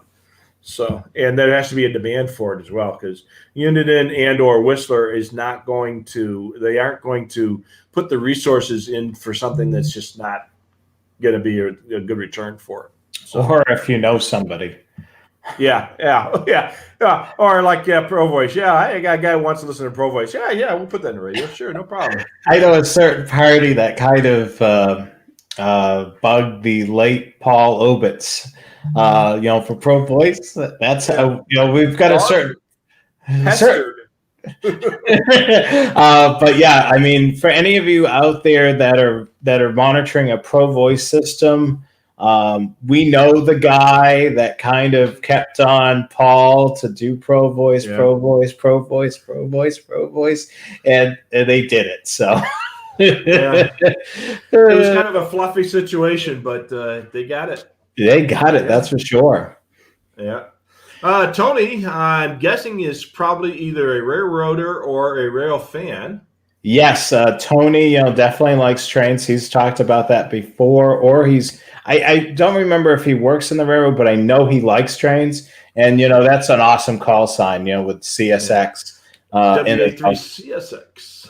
Yeah. It's really a cool call sign. So, Tony, thanks for watching us each and every week. I'm sure he'll be watching us on our brand new show that launches this fall, season number 1 of Train Aficionado Live. So that's going to be a good show to take a look at. Let's take a look at that right now. That's going to be premiering Monday, September the 7th, 2020. Right here on Train Aficionado's Facebook page. It will be on the Facebook page, but it'll be primarily on the YouTube account. So make sure you subscribe to the Train Aficionado YouTube account. 8 p.m. Eastern Time, 5 p.m. Pacific. And look who's going to be on the show. Jonathan Higgins and Rich Carlson. Hey, I know those guys. Me too. I know those guys. A good-looking guy and an ugly guy. Anyway, let's continue on with scanner talk right now. That's what people call, and they hey, are you one of those guys, the scanner guys? Yeah, I'm the good-looking guy. And they say, oh, Jonathan, hey, how you doing? No. Where were we? Right there. We already talked about Dave's question. So yes, the 9600 and 4800 bud. Don't feel bad, Jonathan. He's still working on getting his technician license. If he can get rid of his lazy button gears. So, Jonathan, get your lazy button gear. Yeah, I definitely have to do that. So let's see what else is there. Joe's late checking in. Be on time next week, will you please, Joe? We appreciate that. Yeah. And woohoo from Quincy. I'm not sure what he's woohooing, but okay. We were talking about trains. Look at the picture. Yeah, there is. Yeah, when I'm looking over here, it's that big. I can't see what it is, but now it's over here. Yeah, so that's going to be a cool thing. Yeah, here's our buddy from the Bay Area. That have you ever been? You've never been to San Francisco, have you? No, I have. The furthest I've been to West Coast is Las Vegas, and then I dipped into Arizona for the Grand Canyon and the Hoover Dam. That's the extent of my travel. Yeah. Beautiful, beautiful city out there, and I really enjoyed every time I've been through there. But I don't know if I could live there. I couldn't afford to live there. Yeah, Las Vegas. No, Las Vegas is cheap to live in. San Francisco. Yeah, San Francisco. It looks like a pretty cool city. Oh, it's a beautiful city and a lot of neat stuff there, but it's just so expensive. I mean, you can't get you can't buy a small house in town for like less than $1 million. Whoa! So, yeah, it's not cheap there. So off topic on the Pro 2067, is there a way to save the PL DPL tones to a channel on the radio? Boy, it's been a while since I played with the 2067. Yeah, that's. I've never owned one of those, so. Yeah, I would imagine you could probably program that into the channel. But it's been a long time since I played with one. That I would have to look up, and I would imagine if it's capable of doing PL tones, then you should be able to program that into a channel memory. So. Yeah, you should be able to. There should be one of the options under that menu when you're programming it in, I would assume. Yeah, and like I said, it's been a million years since I've had a 2067. So, so let's see here. Kat has another message. The SDS200 has those exclusive USB ports on the front and back. Yes. So, have you tried putting the Wi-Fi dongle into your SDS200? The Wi-Fi dongle? From a 536? I haven't. Does it work? No. I've tried it. I've never been able to get to do anything. But so you know what? Oh, this reminds me of a photo that I sent you. Do you remember? Are you charging your SDS 100 from your SDS 200? No. I plugged in my Home Patrol 2 into the SDS 200 through that USB. I was able to power my Home Patrol 2 using the SDS 200. Yeah, so the SDS 200 has got two USB ports on the front and one on the back. The micro USB port, the one on the lower right-hand corner, is the one that's used for all programming operations on the SDS, and you can also use that for remote control. That big USB-A port on the front provides power, but as far as I know, doesn't do anything else. I did try putting my 536 Wi-Fi dongle in there once, and I wasn't able to get to do anything. The firmware on the SDS 200 is not set up for Wi-Fi dongling. I mean, the 536 is. So these jacks that are on the radio are still a mystery to us. Mm-hmm. So, yeah, and then there's another third USB port on the back of the radio. Yeah, that doesn't do a darn thing. Now the SDS 100 is a little different. On the SDS 100, you got a USB mini on the bottom and a USB micro on the top. So the USB mini, the larger one on the bottom, is used not only for charging the battery, but also for powering the radio and all programming. The USB micro on the top, you can run the radio, you can power the radio off of that port, but you can't program with it and you can't charge the battery. It'll power the radio, but it won't charge the radio. And the SDS 100 is also the only current Uniden scanner that you can charge the batteries and power the radio at the same time. It's the only handheld that'll do that. On other Uniden scanners, if you have the radio on while it's plugged into a USB power source, it will run the radio off the USB power source. If you turn the radio off, it'll start charging the battery. So that's the mysteries of the SDS USB ports. Yes. Still yet a mystery for some of them. Yeah, and we're on the beta team, so, and even we don't know about it, so. Yeah, I mean, literally, like, if we don't know, then. Yeah. I think Uniden knows, and it's something in the future. Yeah. But yet, either the product or products haven't been developed, or they see something coming down the pike, and, and yet again, these jacks could be firmware could be written, and they could have capability with, for instance, that Wi-Fi dongle. Could be something. Never know. Yeah, the official word on that from Uniden was that they were for future product enhancements. So, yeah, they're planned to be used for something in the future. We don't know what it is. Uniden might not even know what, but it's there for something. That's funny if Uniden doesn't know. So, yeah, they just haven't figured it out yet. I'm just hoping that Paul wasn't the only one that knew. Yeah, hopefully he told somebody. Yeah. Okay, so Dave has got a question. If he's got an outdoor antenna and a cable run of 15 feet, would there be an improvement in reception if you use LMR 400 versus RG58? Will there be an improvement? Yes. Will you be able to notice such an improvement? Probably not at 15 feet. Yeah, it's at that point it's all about the connectors.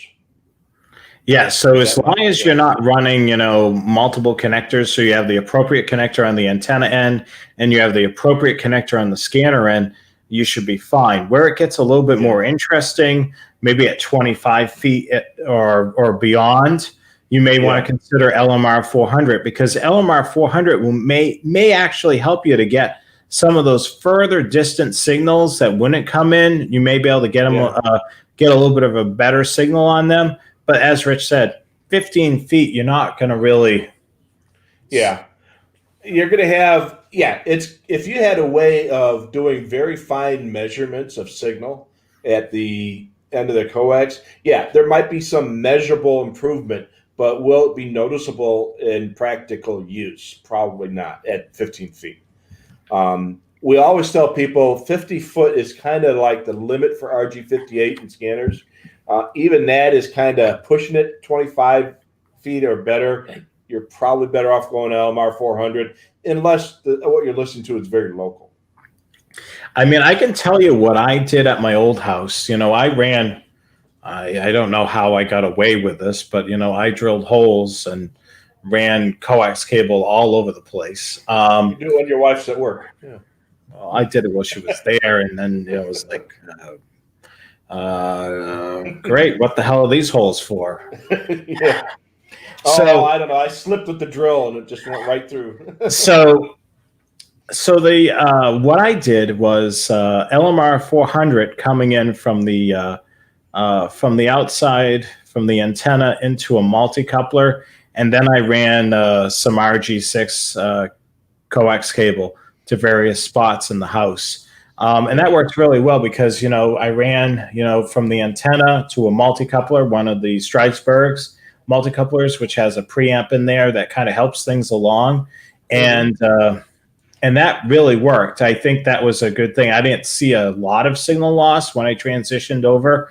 I mean, LMR 400, if you're going to be running that throughout your whole entire project, can get a bit costly, but you definitely want to have that LMR 400 running from your antenna to your multi-coupler, especially if it's a 25-foot or longer run. Yeah. In my situation, I have relatively short antenna runs. I think the longest one I've got is 50 or 75 feet, and that's the one that goes up and all the way to the other side of the attic. But most of my runs are 25 feet or less. So I use RG6 quad shield for the ST2 antennas, and then everything else has got either RG8X or there's a couple LMR 400s in there, and then there's some RG58s. But relatively short runs, it's going to be fine. When and if we get the new house and I get an outside tower, it's going to be all LMR 400 right from the get-go. Because I'm only going to do that tower once. Yeah, and I think you'll only get the approval by the site manager once for this budgeted project, your site manager.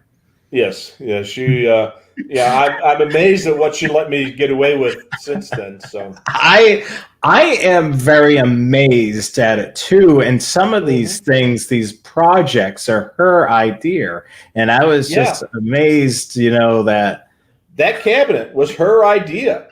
She said that, because she was looking on Amazon or something, and she happened to see one of these cabinets for computer stuff. And she asked, well, would something like that help you with the computers? I say, no, not really. And she said, what about your radios? And I'm like, ooh, Rich, Rich, you better be careful because there may be some other guys trying to steal away your wife. I've got her kept under lock and key, guys. She's all mine. You can't have her. I mean, that was quite a budgeted project for you. I mean, that was certainly, certainly for her, she was thinking, I could totally see what she was thinking. I know how your wife is. She likes to keep a clean home there. It's on wheels. It's easy to move. And plus the other thing, it keeps everything organized and neat. Yeah, there's no wires hanging around, and it's all self-contained. And her thing is, it'd be easy if you get one on wheels. It's easier to move when we paint. And it is. Disconnect a couple antenna wires, unplug the power cable, move it out in the hallway, paint the room. When it dries, move it back in, and you're done. Yeah. So, she's smarter than the average bear. So Will says there's another tidbit of his grammar stuff. Aeromobile is an airborne conveyance, not over international waters. Aeronautical is airborne conveyance over international waters. So I did not know that. So aeromobile is domestic. Aeronautical mobile is international. So that's your grammar lesson for the day from our grammarian guy, Will. Will, yes. Charlie asks if I'm safe. I'm assuming he means from the brush fires that are ravaging the Southwest these days. I am here. Not this week, but last week I was able to see smoke from fires in two directions. And then a couple days later, one of them was taken care of, and then there was one from the other direction. So we do get kind of a odd glow or odd lighting at night from the smoke from the fires in California drifting over into the Phoenix area. But so we haven't had any problem here. What about you? Have any hurricane-related stuff by you? Nothing. I mean, it's been fairly quiet. I mean, I'm so far inland. If anybody's familiar with North Carolina, I'm north of Charlotte, so centrally located in the state. I mean, we've gotten some rain, remnants of the various tropical things that have been going on, but nothing too major. How many air miles are you from where the wildfires are in California, roughly? Oh, about from the one of them, probably about 200. And the nearest wildfire here in Arizona that I've been, there was one probably air miles, about 10 miles. But driving wise, it's probably about 60. Wow.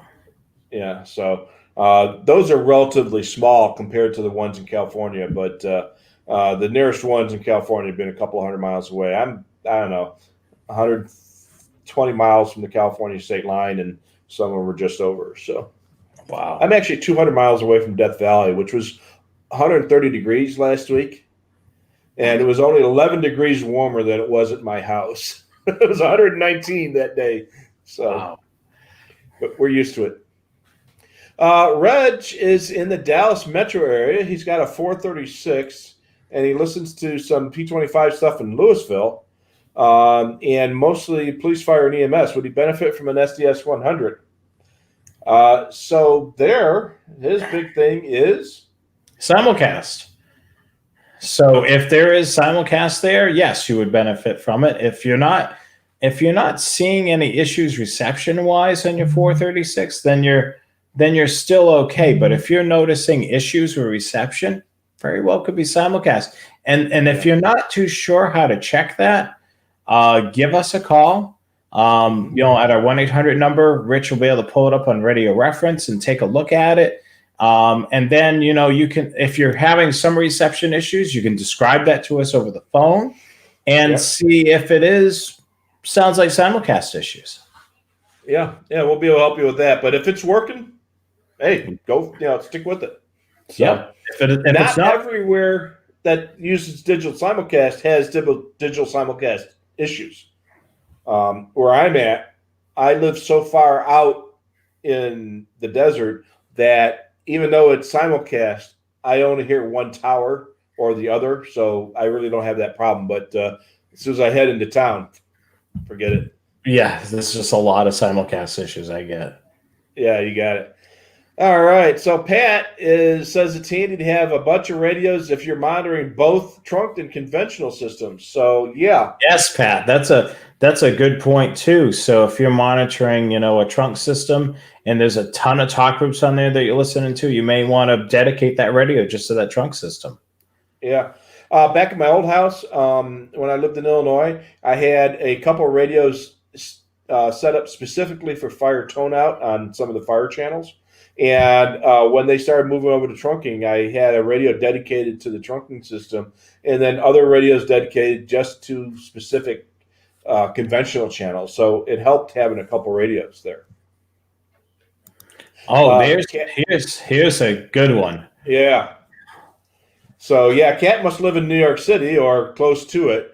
So she got one radio for NYPD and one for NYFD, and I don't know why. All right, you're from the Northeast. You're not from New York, obviously. You're Boston, but why is it NYPD but FDNY? Why do they put the FD before the city for the fire department? I've never heard of FDC for Chicago or FDLA for Los Angeles. Why is it FDNY? Is that a common thing? I see. I never noticed that. Yeah, I mean it's always been FDNY, and I mean you look at their vehicles. When I was in New York a couple of years ago, there was a fire station right across, and it was all FDNY, and it's Fire Department, New York. Yeah. New York Police Department. Yeah. And why is it FDNY instead of, so if any of our New York people know why they do that, let us know. Yeah, that's an interesting thing. See, I've never noticed that. That's funny that, you bring that up. I never really, paid much attention to it. Yeah. And you get their patches, I always say FDNY and stuff. So there's got to be some sort of reason for the madness. Yeah, I'm sure it's traditional, but how did it start off? It's like why you have red and green lights on the other side of the firehouse. Yeah. And there's stuff. I've been a firefighter, and we had those at our fire station. We had red on one side, green on the other. And we had a couple guys that did that at their homes. They put a red light on one and a green on the other. Have we ever done a show on the various programming softwares for the scanners and different features? We've done some shows on software. We're kind of restricted to what we could do with some of the software package since we sell the ARC products. And yes. I know we mentioned some of the other products that we don't sell in the show just to be inclusive, but we do sell the ARC products, so we're most familiar with them. And, of course, the Sentinel software and the EasyScan software that come with the radios for free. But we have done different we have mentioned it, but I don't know if we're going to be able to do a complete show on that. Yeah, I mean, typically what we can do is we can pick one of the softwares and do like an overview on it, like ARCXT would be on the Uniden side, the most popular right now with the radios that are there. On the Whistler side, it would be the ARC 500. Yeah. And then on the also on the Uniden side, ARC Patrol for the Home Patrol 1 or 2, and then ARC 536, which covers a whole slew of radios now, the 436, 536, SDS 100 and 200. So we definitely could do that. Right now, I'm running on a Mac laptop, so we do have the ability to do that. Once I get my eventually my Mac Mini, I hope at some point, I'm going to put in parallels, and we can do some demonstrations on that as well. Yeah. I know Rich can do it on his end, so we may be able to do, that'll be cool, us flip-flopping back and forth between the two of us. Oh, look at this, look at this, look at this. Yeah, so we can definitely... We'll have to do a practice show on that first, though. Yeah, to make sure we can go back and forth on that. But yeah, that's also a great thing. The other thing, too, is if you've subscribed to the Scanner Master YouTube account, I've done several videos on the various softwares as well, a lot on the Sentinel software, because, that was the big buzz when the, 436, 536, the Home Patrols came out, and, of course, the SDSs. And there was a lot of questions regarding, how to do the various things. So definitely check there as well. Yeah. A little follow-up to the earlier questions about the fires in my area. The Granite Mountain Hotshots, 19 firefighters from the 20-man team were killed 7 or 8 years ago in a wildlands fire not too far from here, probably about 15 miles from my house. And when there was a fire there a couple of years ago in the same area, I could see the smoke from my house. So that was not far from here. And they're from the city of Prescott, which is another 50 or 60 miles away from here. And they are busy this time of year around here. We have a lot of small fires and some medium-sized fires in this area. So yeah, those guys are running. And you were talking about the Mac Mini. Just kind of click to the end there real quick. Get it now before Apple commits to the ARM processors. Yeah, so Apple has been using Intel processors for the last decade or so, and which lends it really easily to running Windows on them as well. But I'm sure Parallels will have a way to figure out how to work on the new processors that are coming up. All righty. So going back to the listed in order, so Dave has got pardon me, I got hiccups. Dave's got an SDS 100 and a Pro 106, but he only uses the 100. So he only uses the SDS 100. Yeah. The Pro 106 is kind of a neat scanner. It's basically the WS1040, the older version of it. It still works great for conventional stuff and phase 1 digital, but it won't do phase 2, and it won't work very well in simulcast. All right. And, all right. So Joe, let me give you a moment to kind of sure. See what happens with the hiccups. So, Joe, my scanner has all interoperability channels, which came in handy during the protests and riots. And he could hear things about 50 miles away from him. That's a great thing about these interop channels. When they're on a statewide trunk system, sometimes those are shared amongst many towers or all the towers.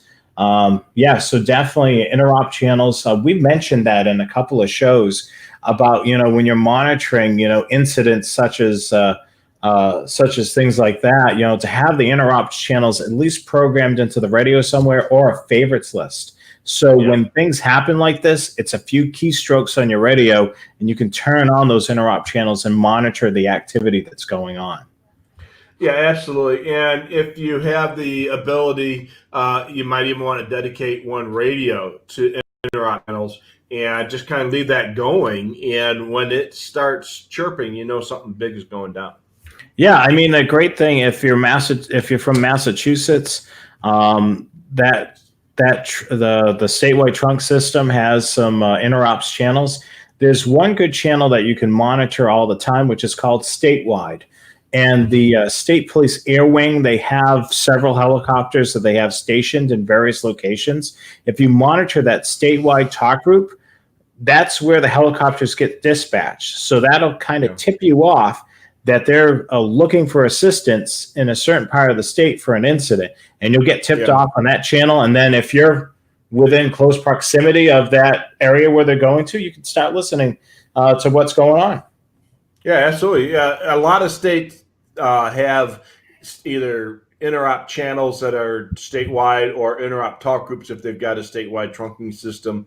In Illinois, we had ISPERN for the police department. Every police car in Illinois had ISPERN, and every fire truck had IFERN on it. And now a lot of that stuff is going over to the trunking systems. So they've kind of replicated those older conventional interop channels to the trunking system. So, yeah, great comment there.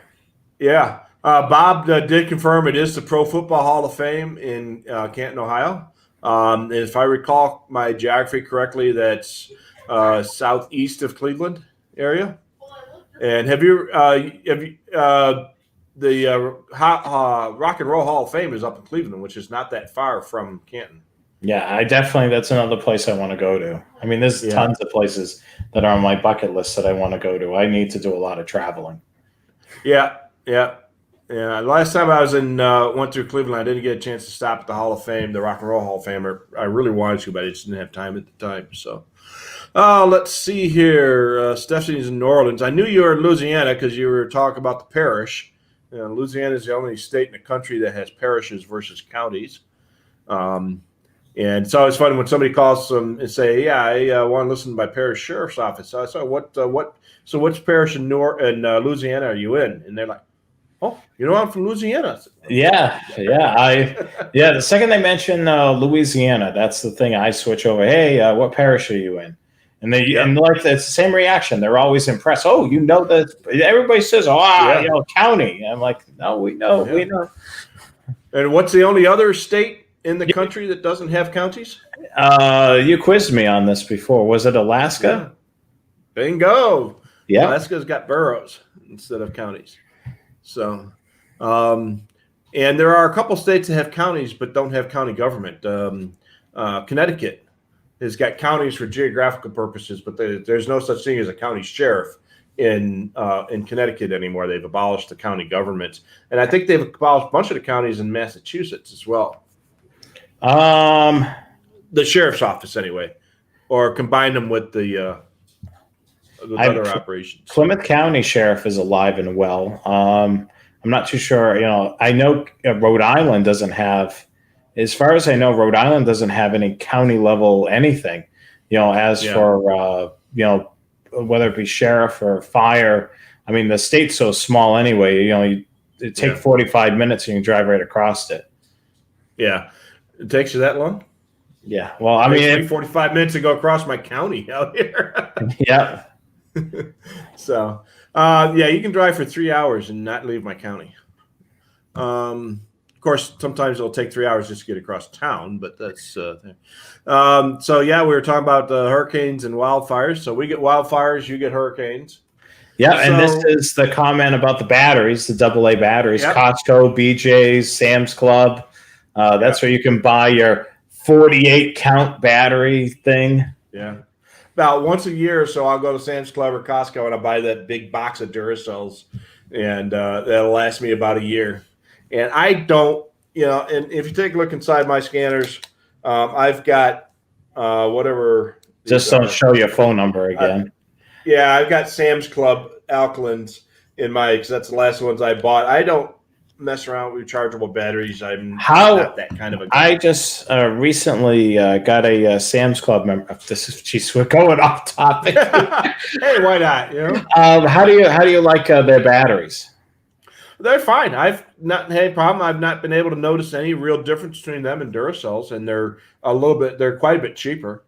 So I've not had a problem with them. So they work great. Okay. And like I say, I just bought a box 3 or 4 months ago, and I keep a couple dozen in the car, so I can change them out with my my scanner when the batteries die. I don't have to worry about charging them, and I keep a bunch of them here, and they work great. All right, so Jamin has got a 1040, and it's all conventional channels, but he wants to program the state police in Danvers, which are trunks. So are they on the Phase 2 system or the old system in Danvers? That I'm not sure. I would have to look at radio reference. I mean, it's been a year and a half since I have been in Massachusetts, and I know they were expanding that system relatively quickly. I'm going to still say they're on the analog portion of it. But you want to probably pick up, if you're computer savvy, you want to pick up the ARC 500.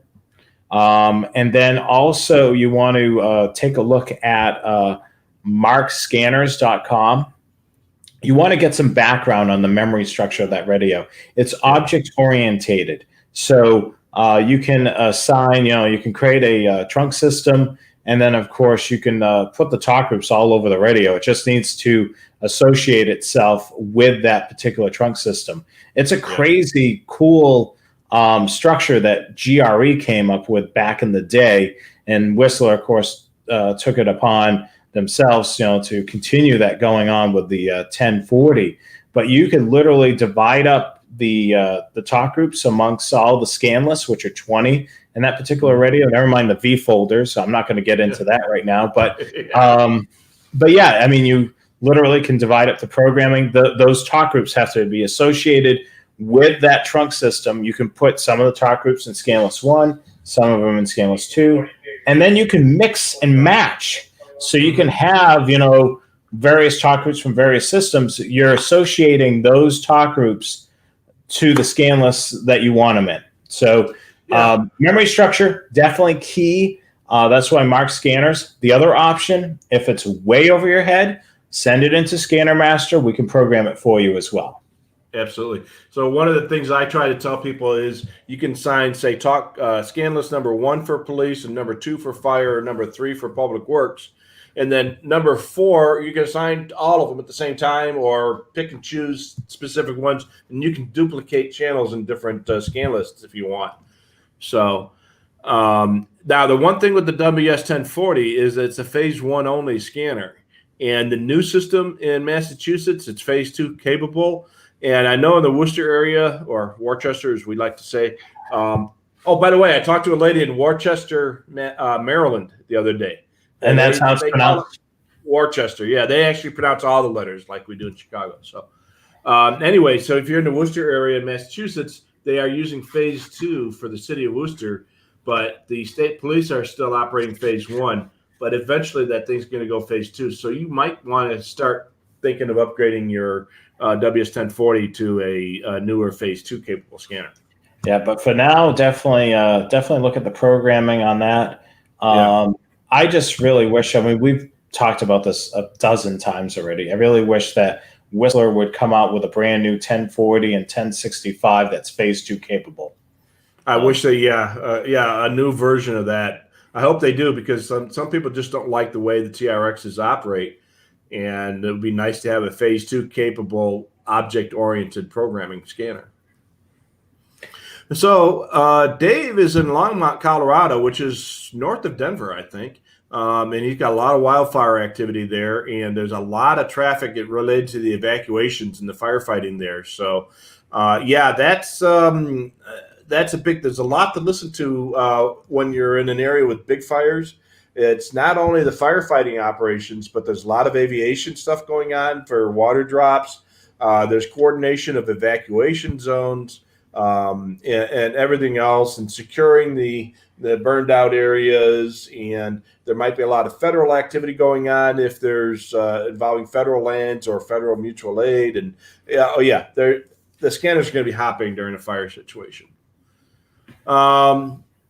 So Dale, his wife is home. He's on the road, so it's a site visit time. So our buddy Dale works in Montana, and he gets. And if you know Montana, it's huge. It's big, the 3rd largest state in the country, and lots of space in Montana. And so he's going to do a lot of traveling just to get from site to site. So Dale, be safe. And do it now, because you're not going to be able to do it in the winter time up there. No. All right. So Dave has got 2 436s while he travels. One he uses for trunking system, and one runs everything. And of course, he uses GPS. So the GPS really helps when you're traveling. That's another question we get all the time. They got GPS capable scanner, and do I need the GPS? And I ask him, well, are you going to use it at home, or are you going to use it on the road? Well, if I'm using it at home, you don't need the GPS. You're using it on the road, the GPS can be very handy. Another Dave, that's the same. No, I guess I don't know if that's the same Dave Fuller or not, because one's on Facebook, one's on YouTube. So it might be 2 different ones. He's in Port Huron. That's cool. We got 2 Daves. Yeah, Dave Fuller, same first and last name. Yeah, so. that's I remember I arrested a guy with the exact same name I've got and same middle initial for DUI, and his birthday was the same as mine, just a different year. So that was kind of creepy, wasn't it? That was really creepy. Very creepy. So Port Huron is right on the lake across from Sarnia. I've been. That's where we go across into Canada when we drove from Chicago to Canada every time. We'd almost always go up that way instead of going through the tunnel in Detroit. We'd go through Port Huron and then cross into Sarnia. It's a little bit easier to get to Toronto from there. So Randy's got a 12-volt solar panel he uses to charge his various battery packs and phones. That's a great way of doing it, especially if you're off grid. Mm-hmm. And Oh, Chris signed his papers today. He's got his land. So my buddy Chris lives basically right there. But to get there, I have to go way over that way and then way up this way and then way over that way. So we're basically neighbors, but you can't get there from here. So he just bought his land. So he's got a little ranch up there, not too far away from here. So where to get them? What was Dave asking about? Oh, the 436s. So of course, the only place to get your 436s is Scanner Master. Yep. And I think they're in stock right now. I know we've been having a few more radios coming in, but stock has always been a problem since the last 6 months or so, with this COVID and now with the disruption and everything else going on. Radios are tough to come by, but I think we actually have a lot of those in stock now.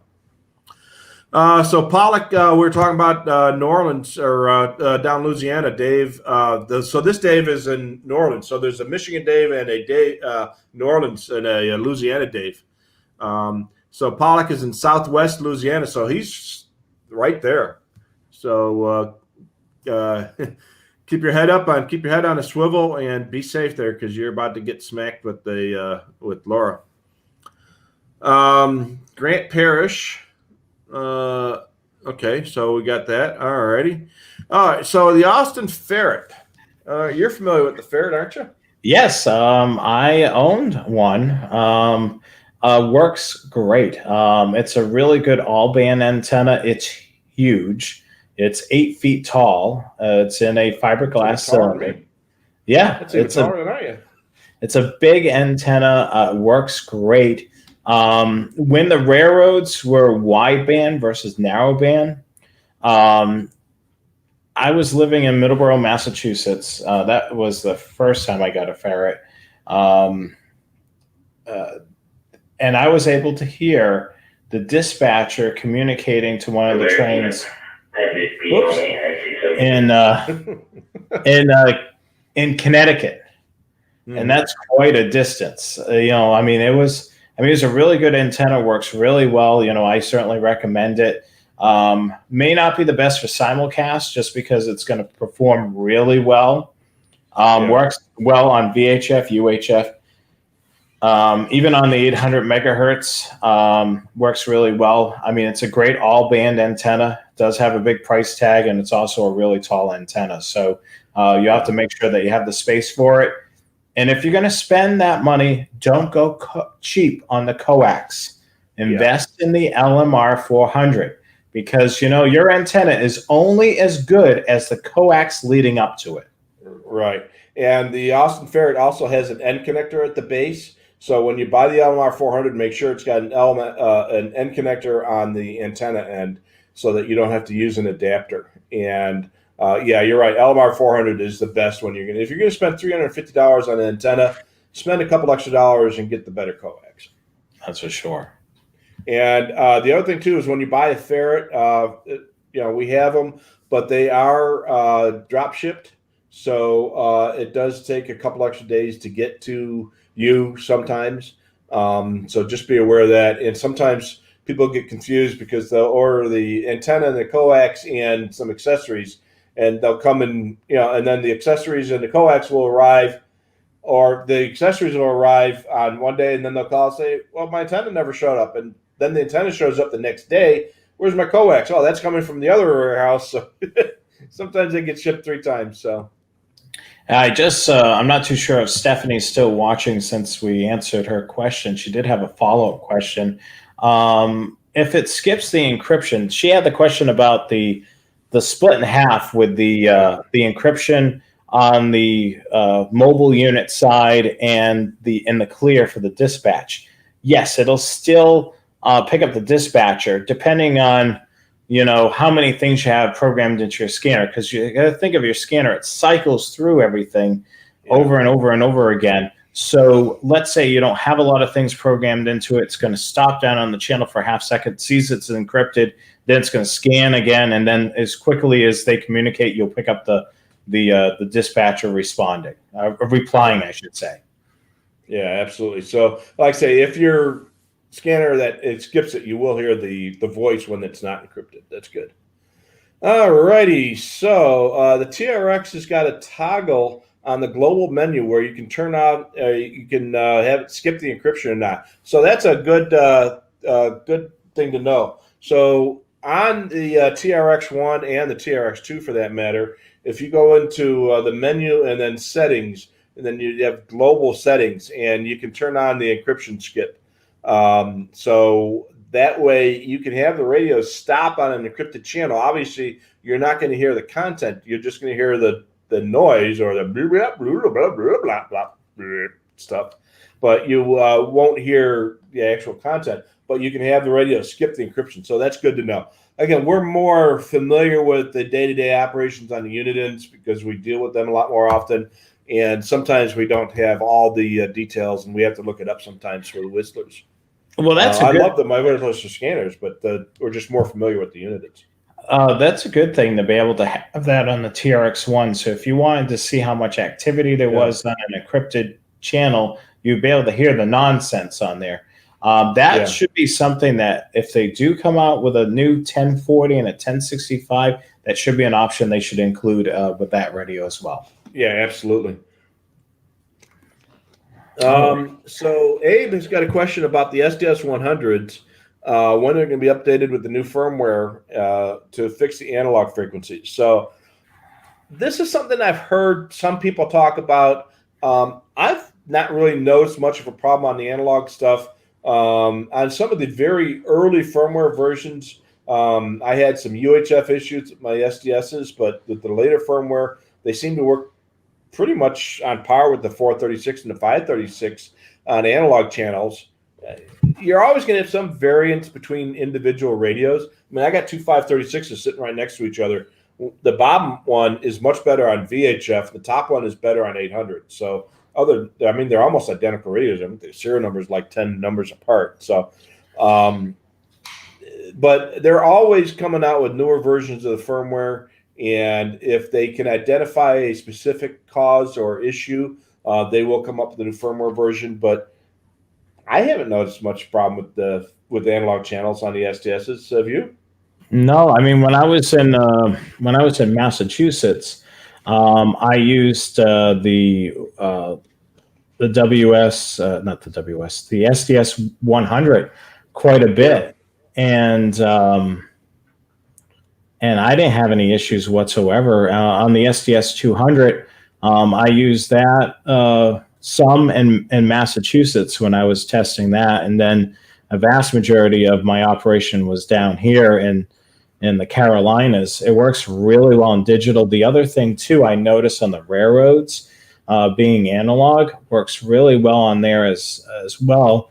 I'm able to hear some distant detectors on there that I wasn't able to hear on some of the other radios on the same exact antenna. So I guess it depends on what you're monitoring. The other thing too is we have to keep in mind as the show topic tonight, as some of you probably, jumping in and out of this hobby, you were in the hobby when it was wideband operations, and then maybe you slipped away out of the hobby and then got back into it. Now it's narrow banding. That alone created all types of issues with audio.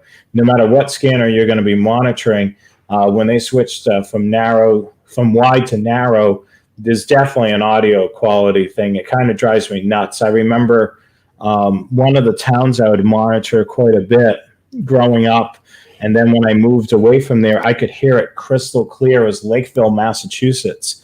The police department, I knew the day they went from wide to narrow. And I just saw, like the audio, like literally I forget how many miles I was from there. They had a great repeater on top of Barden Hill in Middleborough, which is one of the highest points in that area.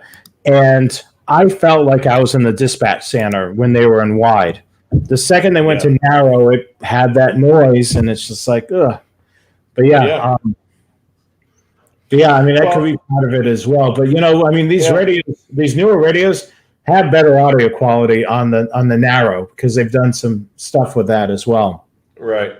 Well, I had a buddy of mine who bought an SDS 100, and he noticed that it picked up the railroad channels much better than his other scanners, and he's got XTs and other N15s and stuff. And he said all of a sudden he's able to pick up railroad stuff that he never was able to pick up before. So there might be individual variances between the radios themselves. So yeah, I mean, that's the thing. If you're for our rail fans out there, if you're anticipating NXDN and you're looking to make the jump, save a little bit more extra money and maybe go for an SDS or an SDS 100 if a handheld, or if you're looking to monitor at your home, an SDS 200, because you may find, like I found on both the handheld and the base unit, work really well on the railroads.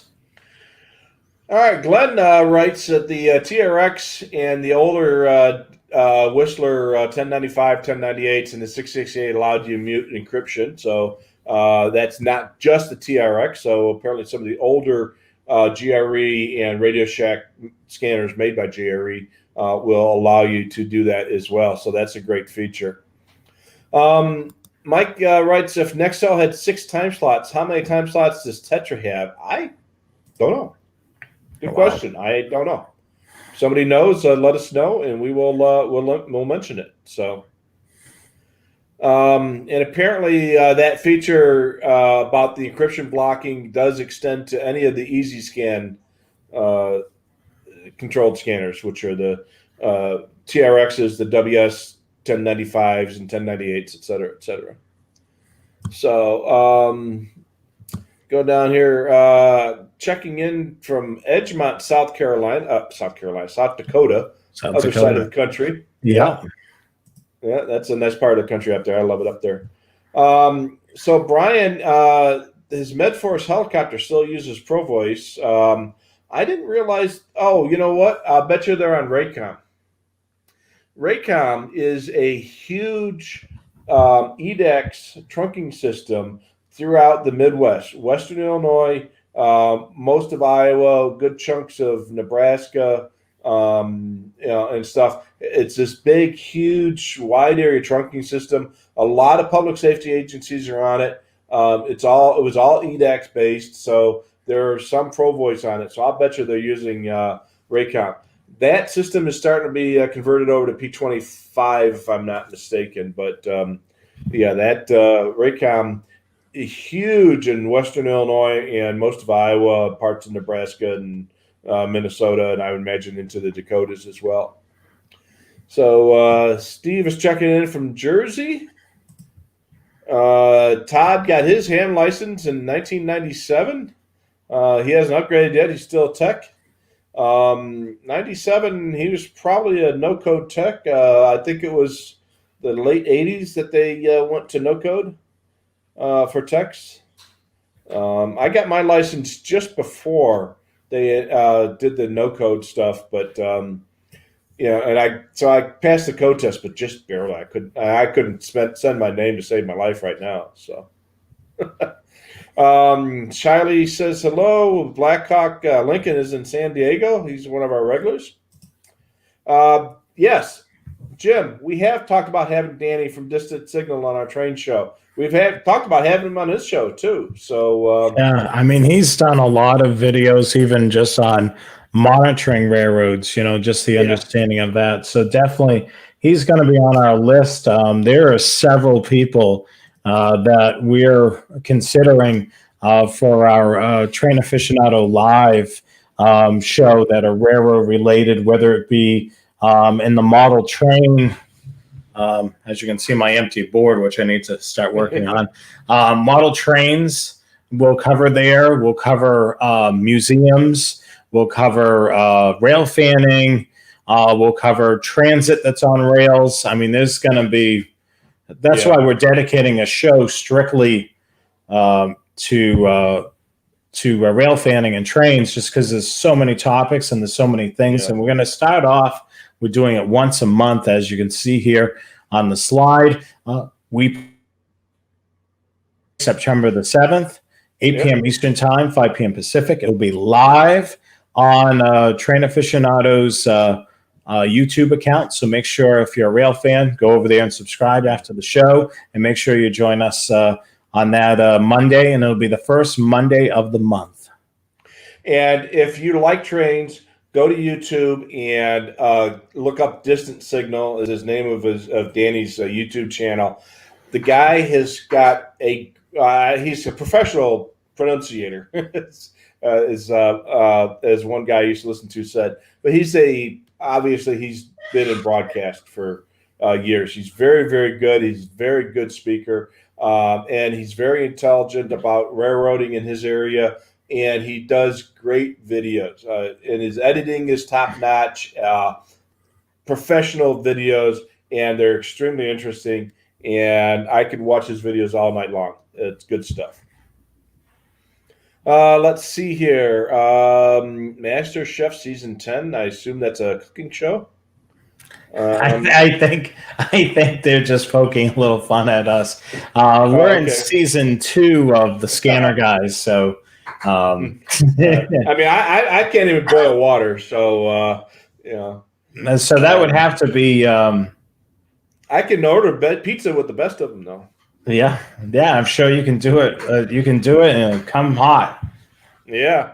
Well, not here. Not here. We can't get pizza delivery where I live, but I used to be able to get pizza deliveries where I used to live, but out here, there's no place that delivers out here. That's the problem with where I live. It's way out in the middle of nowhere. Chris is getting worse now. He's Have you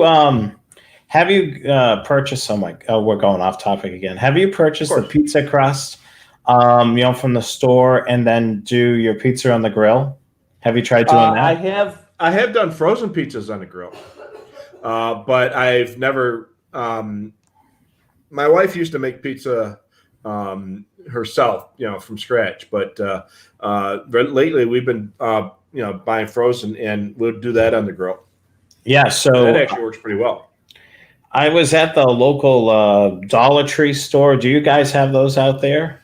Yeah, we have dollar stores out here. Yeah. Yeah, so they had a thin crust,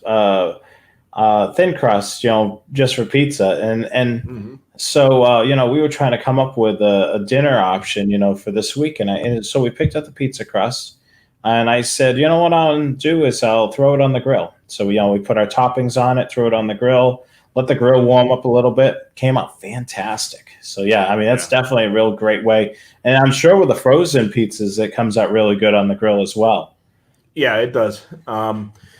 It does. So Joe is in about 70 miles from the lake fire in the LA County area.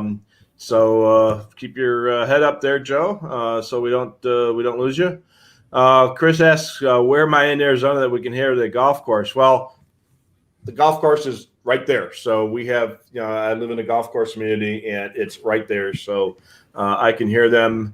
In fact, I get close call hits from one of their channels. The other one is DMR, so I don't get close call from that, but I do get close call. And they've got an automatic watering system that sends out data on 154.6, I think it is. So I just say that data going all day long. It's pretty boring. So let's see here. In 1865, Dale writes, in 1865, the FDNY started out as the MFD, the Metropolitan Fire Department, and in 1870, it became FDNY. So not everybody is hip to how New York came around.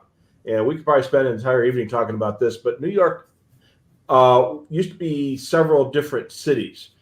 Yonkers, or not Yonkers, the Bronx, and Brooklyn used to be their own cities. I think Brooklyn was like the fourth largest city in the country before they merged with the rest of New York, and they merged several cities. I think it was the Bronx, New York City, and Brooklyn into Greater New York, and that might have been the impetus. One of those mergers, but that was probably like 1901 or something like that. But it's still FDNY. Why isn't it NYFD? So that's still very interesting. Yeah. So Dave asks, how many dozen of roses did it cost me for the cabinet? She gets roses every once in a while. So I mean, there's I mean, the current hobby that she's doing right now certainly is matched up to your cabinet and then some, I think. Yeah, she has got no complaints about my radios when you see the price tag I paid for the sewing machines that she has. I don't feel guilty. She's really going to town, with making those bowls. Oh, yeah. Those are neat. Do you have one? Yeah, got one right here. This is where I put all my remote controls. That is the coolest thing. So that's like rope. Let me put the camera just on you so we can see. Sure. That's exactly what it is. It's a 1/4-inch clothesline. And she sewed it into this.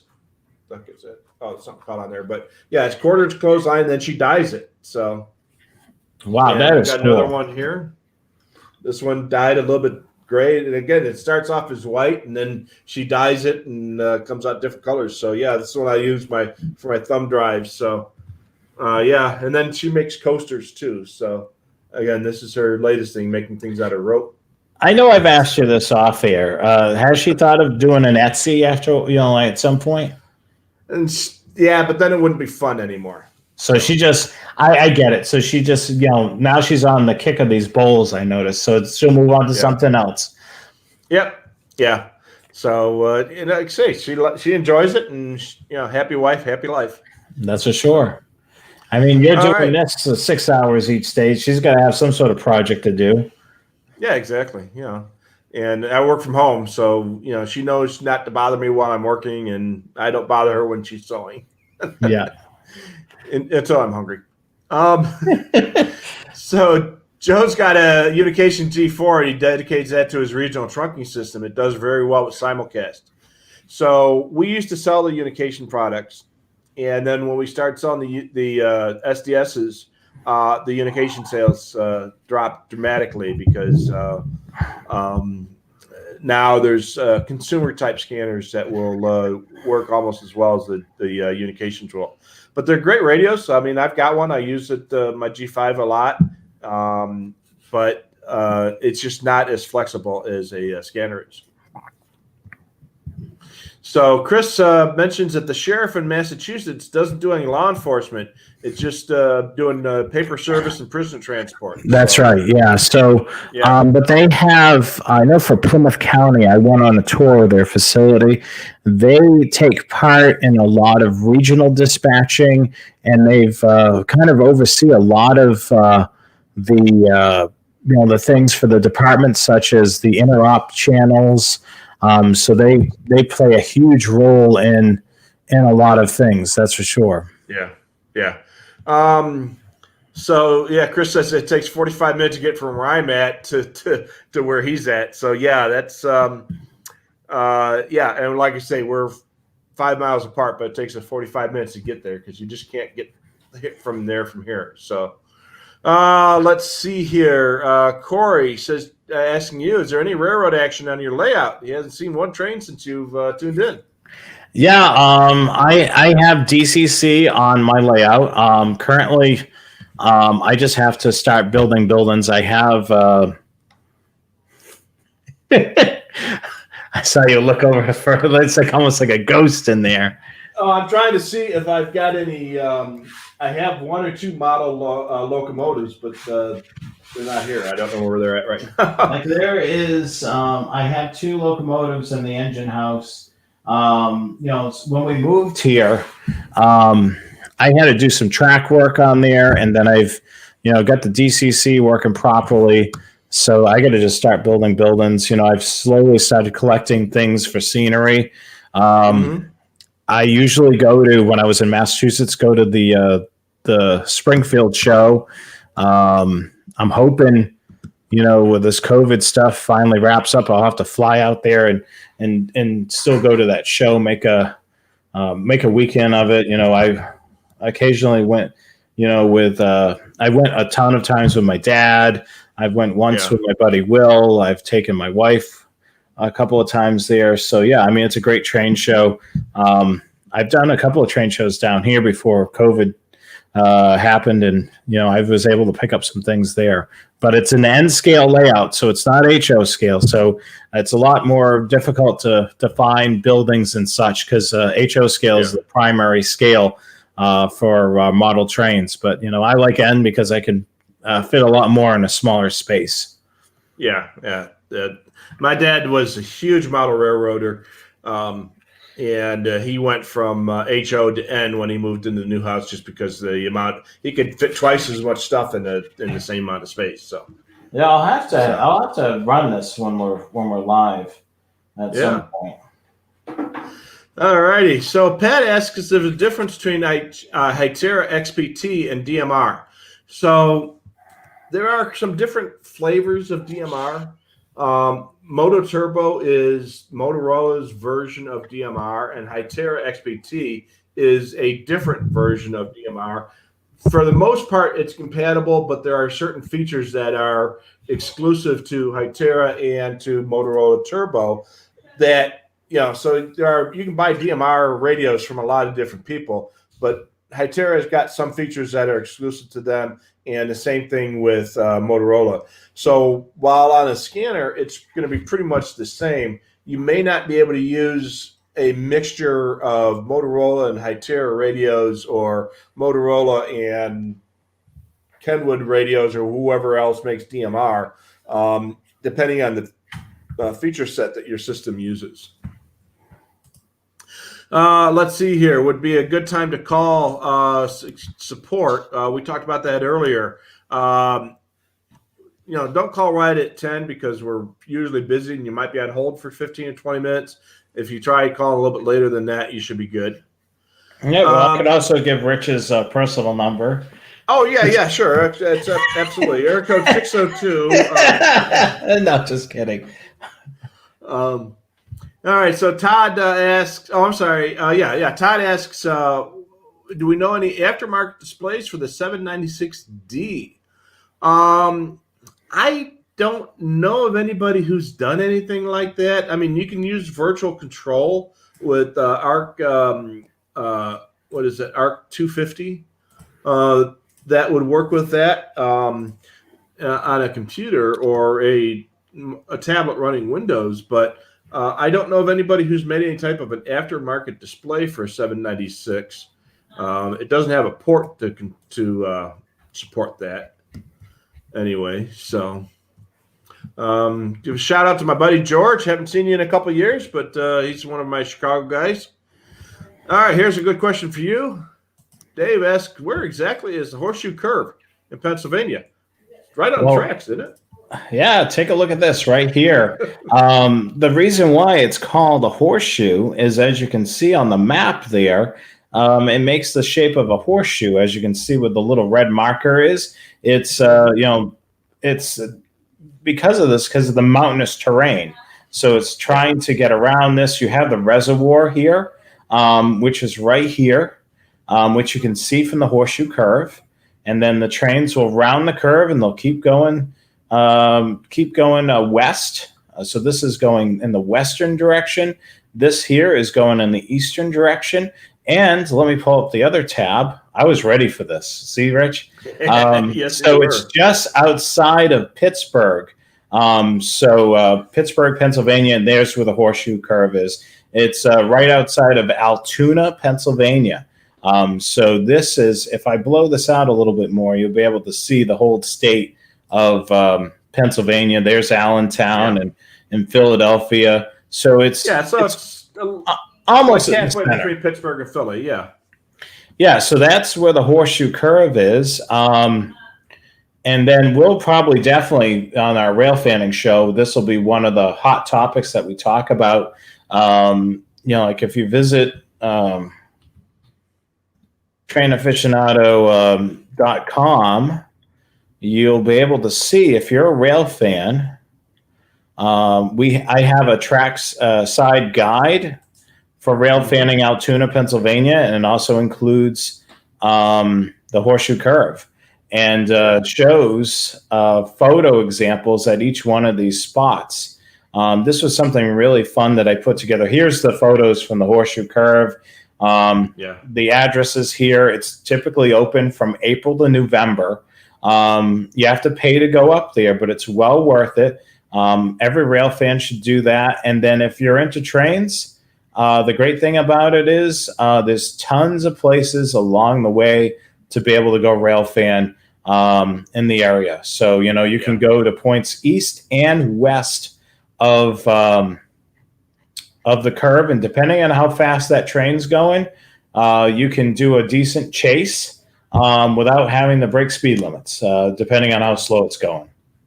Yeah, it really is a great spot. We could do a show on this every week on Horseshoe Curve, just on Horseshoe Curve. So. Yeah, I mean, I've got a ton of blog entries just about the curve alone.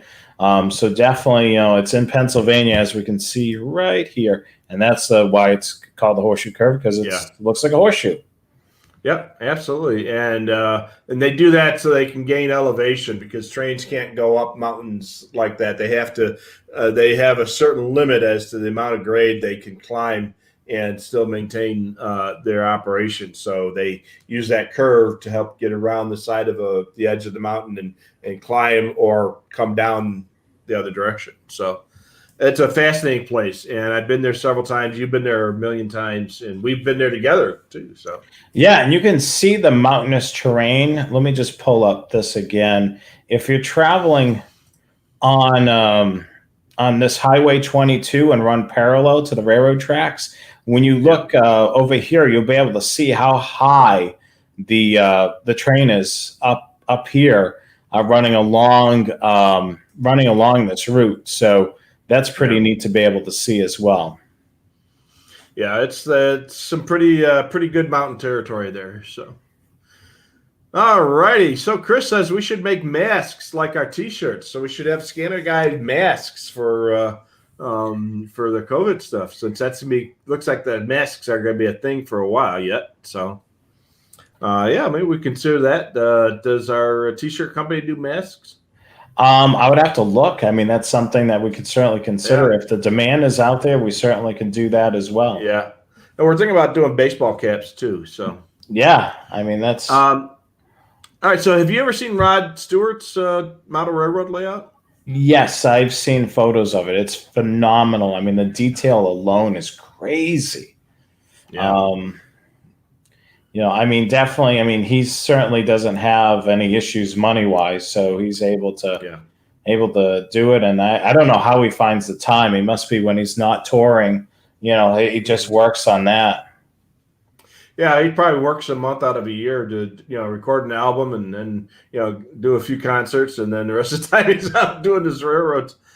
So when you're done with the train show, and Jonathan, come and see him at the tourist railroad he works at in South Dakota. Oh, wow. Yeah, so there's a couple of them up there. There's one out just outside of Rapid City. And I'm not sure if it's still in operation, but it was a steam ride outside of Rapid City, and it's been about 15 years since I'd been there. But we actually stayed at a hotel, which was right next to the train station, and they had the steam engine. I think they had a saddle tanker came in right past the hotel, so we were able to look out the window, and there it was.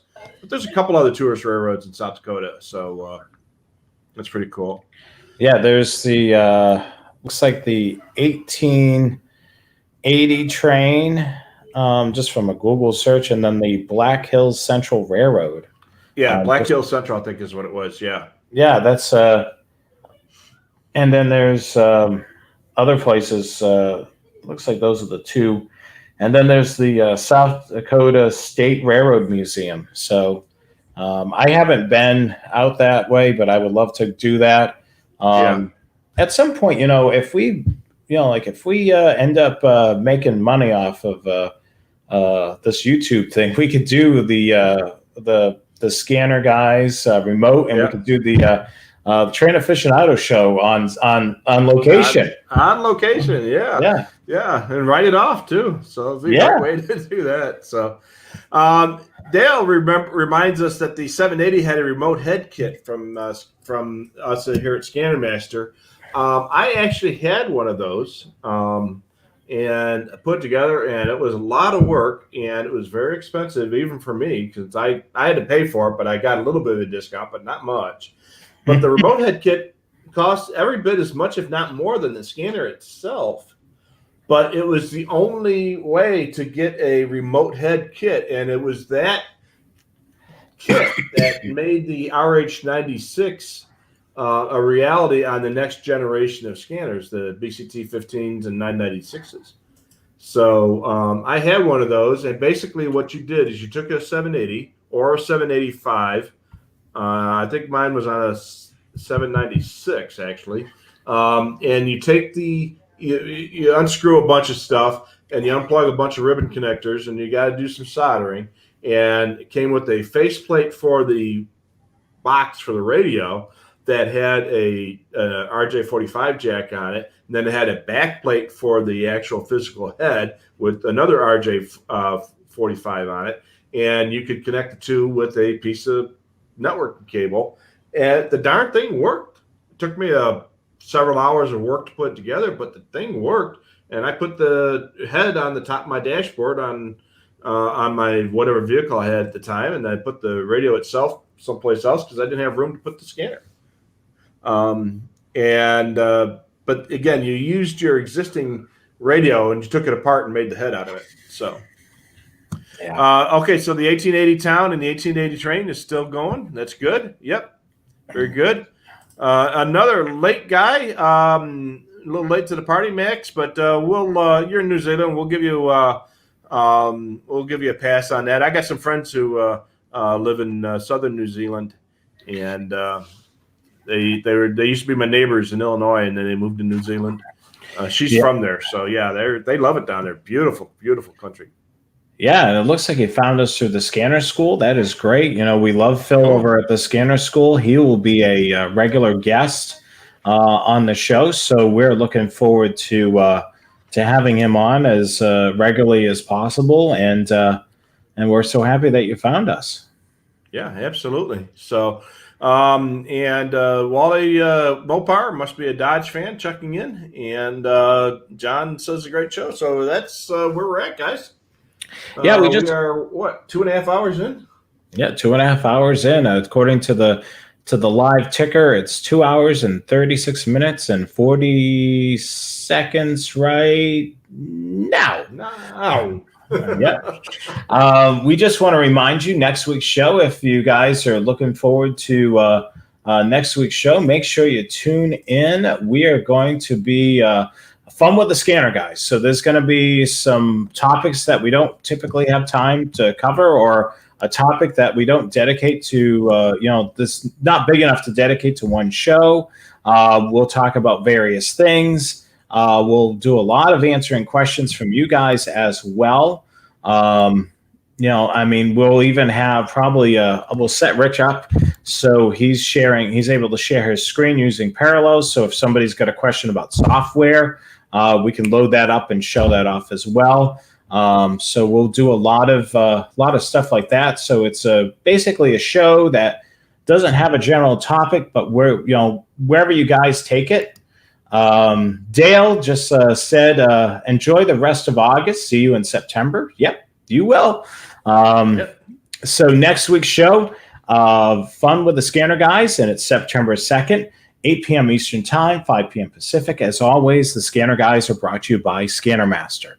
And, we can't promote this enough. The Train Aficionado live show with Jonathan Higgins and Rich Carlson premieres Monday, September the 7th, 8 p.m. Eastern Time, 5 p.m. Pacific. That will be live on the Train Aficionado YouTube account. So make sure you go over there and subscribe. And make sure you set an alert on your phone so you can tune in over there. If you're not a rail fan, you may want to tune in. You're going to learn a lot about rail fanning and trains and so on. We'll make it interesting. So it's not fully geared towards all the rail fans. We'll educate people that are just entering into the hobby. If you know anybody that's interested in trains, let them know. We want to build a big audience over there as well. And see, we would talk every Scanner Guys show about trains, but we know a lot of you are not all rail fans, so this will give us an outlet to be able to do that. Yeah, absolutely. So yeah, we can all trains all the time for that show. Yes, and make sure you follow, like, and subscribe to Scanner Master, our sponsor. They're on Facebook, Twitter, and YouTube at Scanner Master Co. And also the Scanner Guys. How can you forget? If you're watching this on YouTube right now, make sure you subscribe and make sure you follow us on our Facebook page, Twitter, and Instagram account as well. So we had a great night with you guys. If you made it this far in the show, congratulations. You know, we're 2 hours and almost 40 minutes in. So this was a long one. Great topic, I think, discussion, and we'll definitely continue it on to next week. Anything else you want to mention, Rich? No, I think I'm good. I'm about talked out. I'm on bottle number 3. I'm trying to pace myself these days so I don't have to I'm empty. 20 minutes in the washroom when we're done. But yeah, so great show. We really enjoy you guys joining us each and every week, and we love interacting with you guys as well. So if you're watching this on a rebroadcast, at some point watch us live, you know, because we would love to have you there to question that we weren't able to answer. You can always email support@scannermaster.com is the best way to get that question answered if you have a scanner-related question. So support@scannermaster.com. I guess that wraps it up for this evening. That's all she wrote. I'm Jonathan Higgins. And I'm Rich Carlson. Until next week, we'll catch you again right here on the Scanner Guys. Have a good night.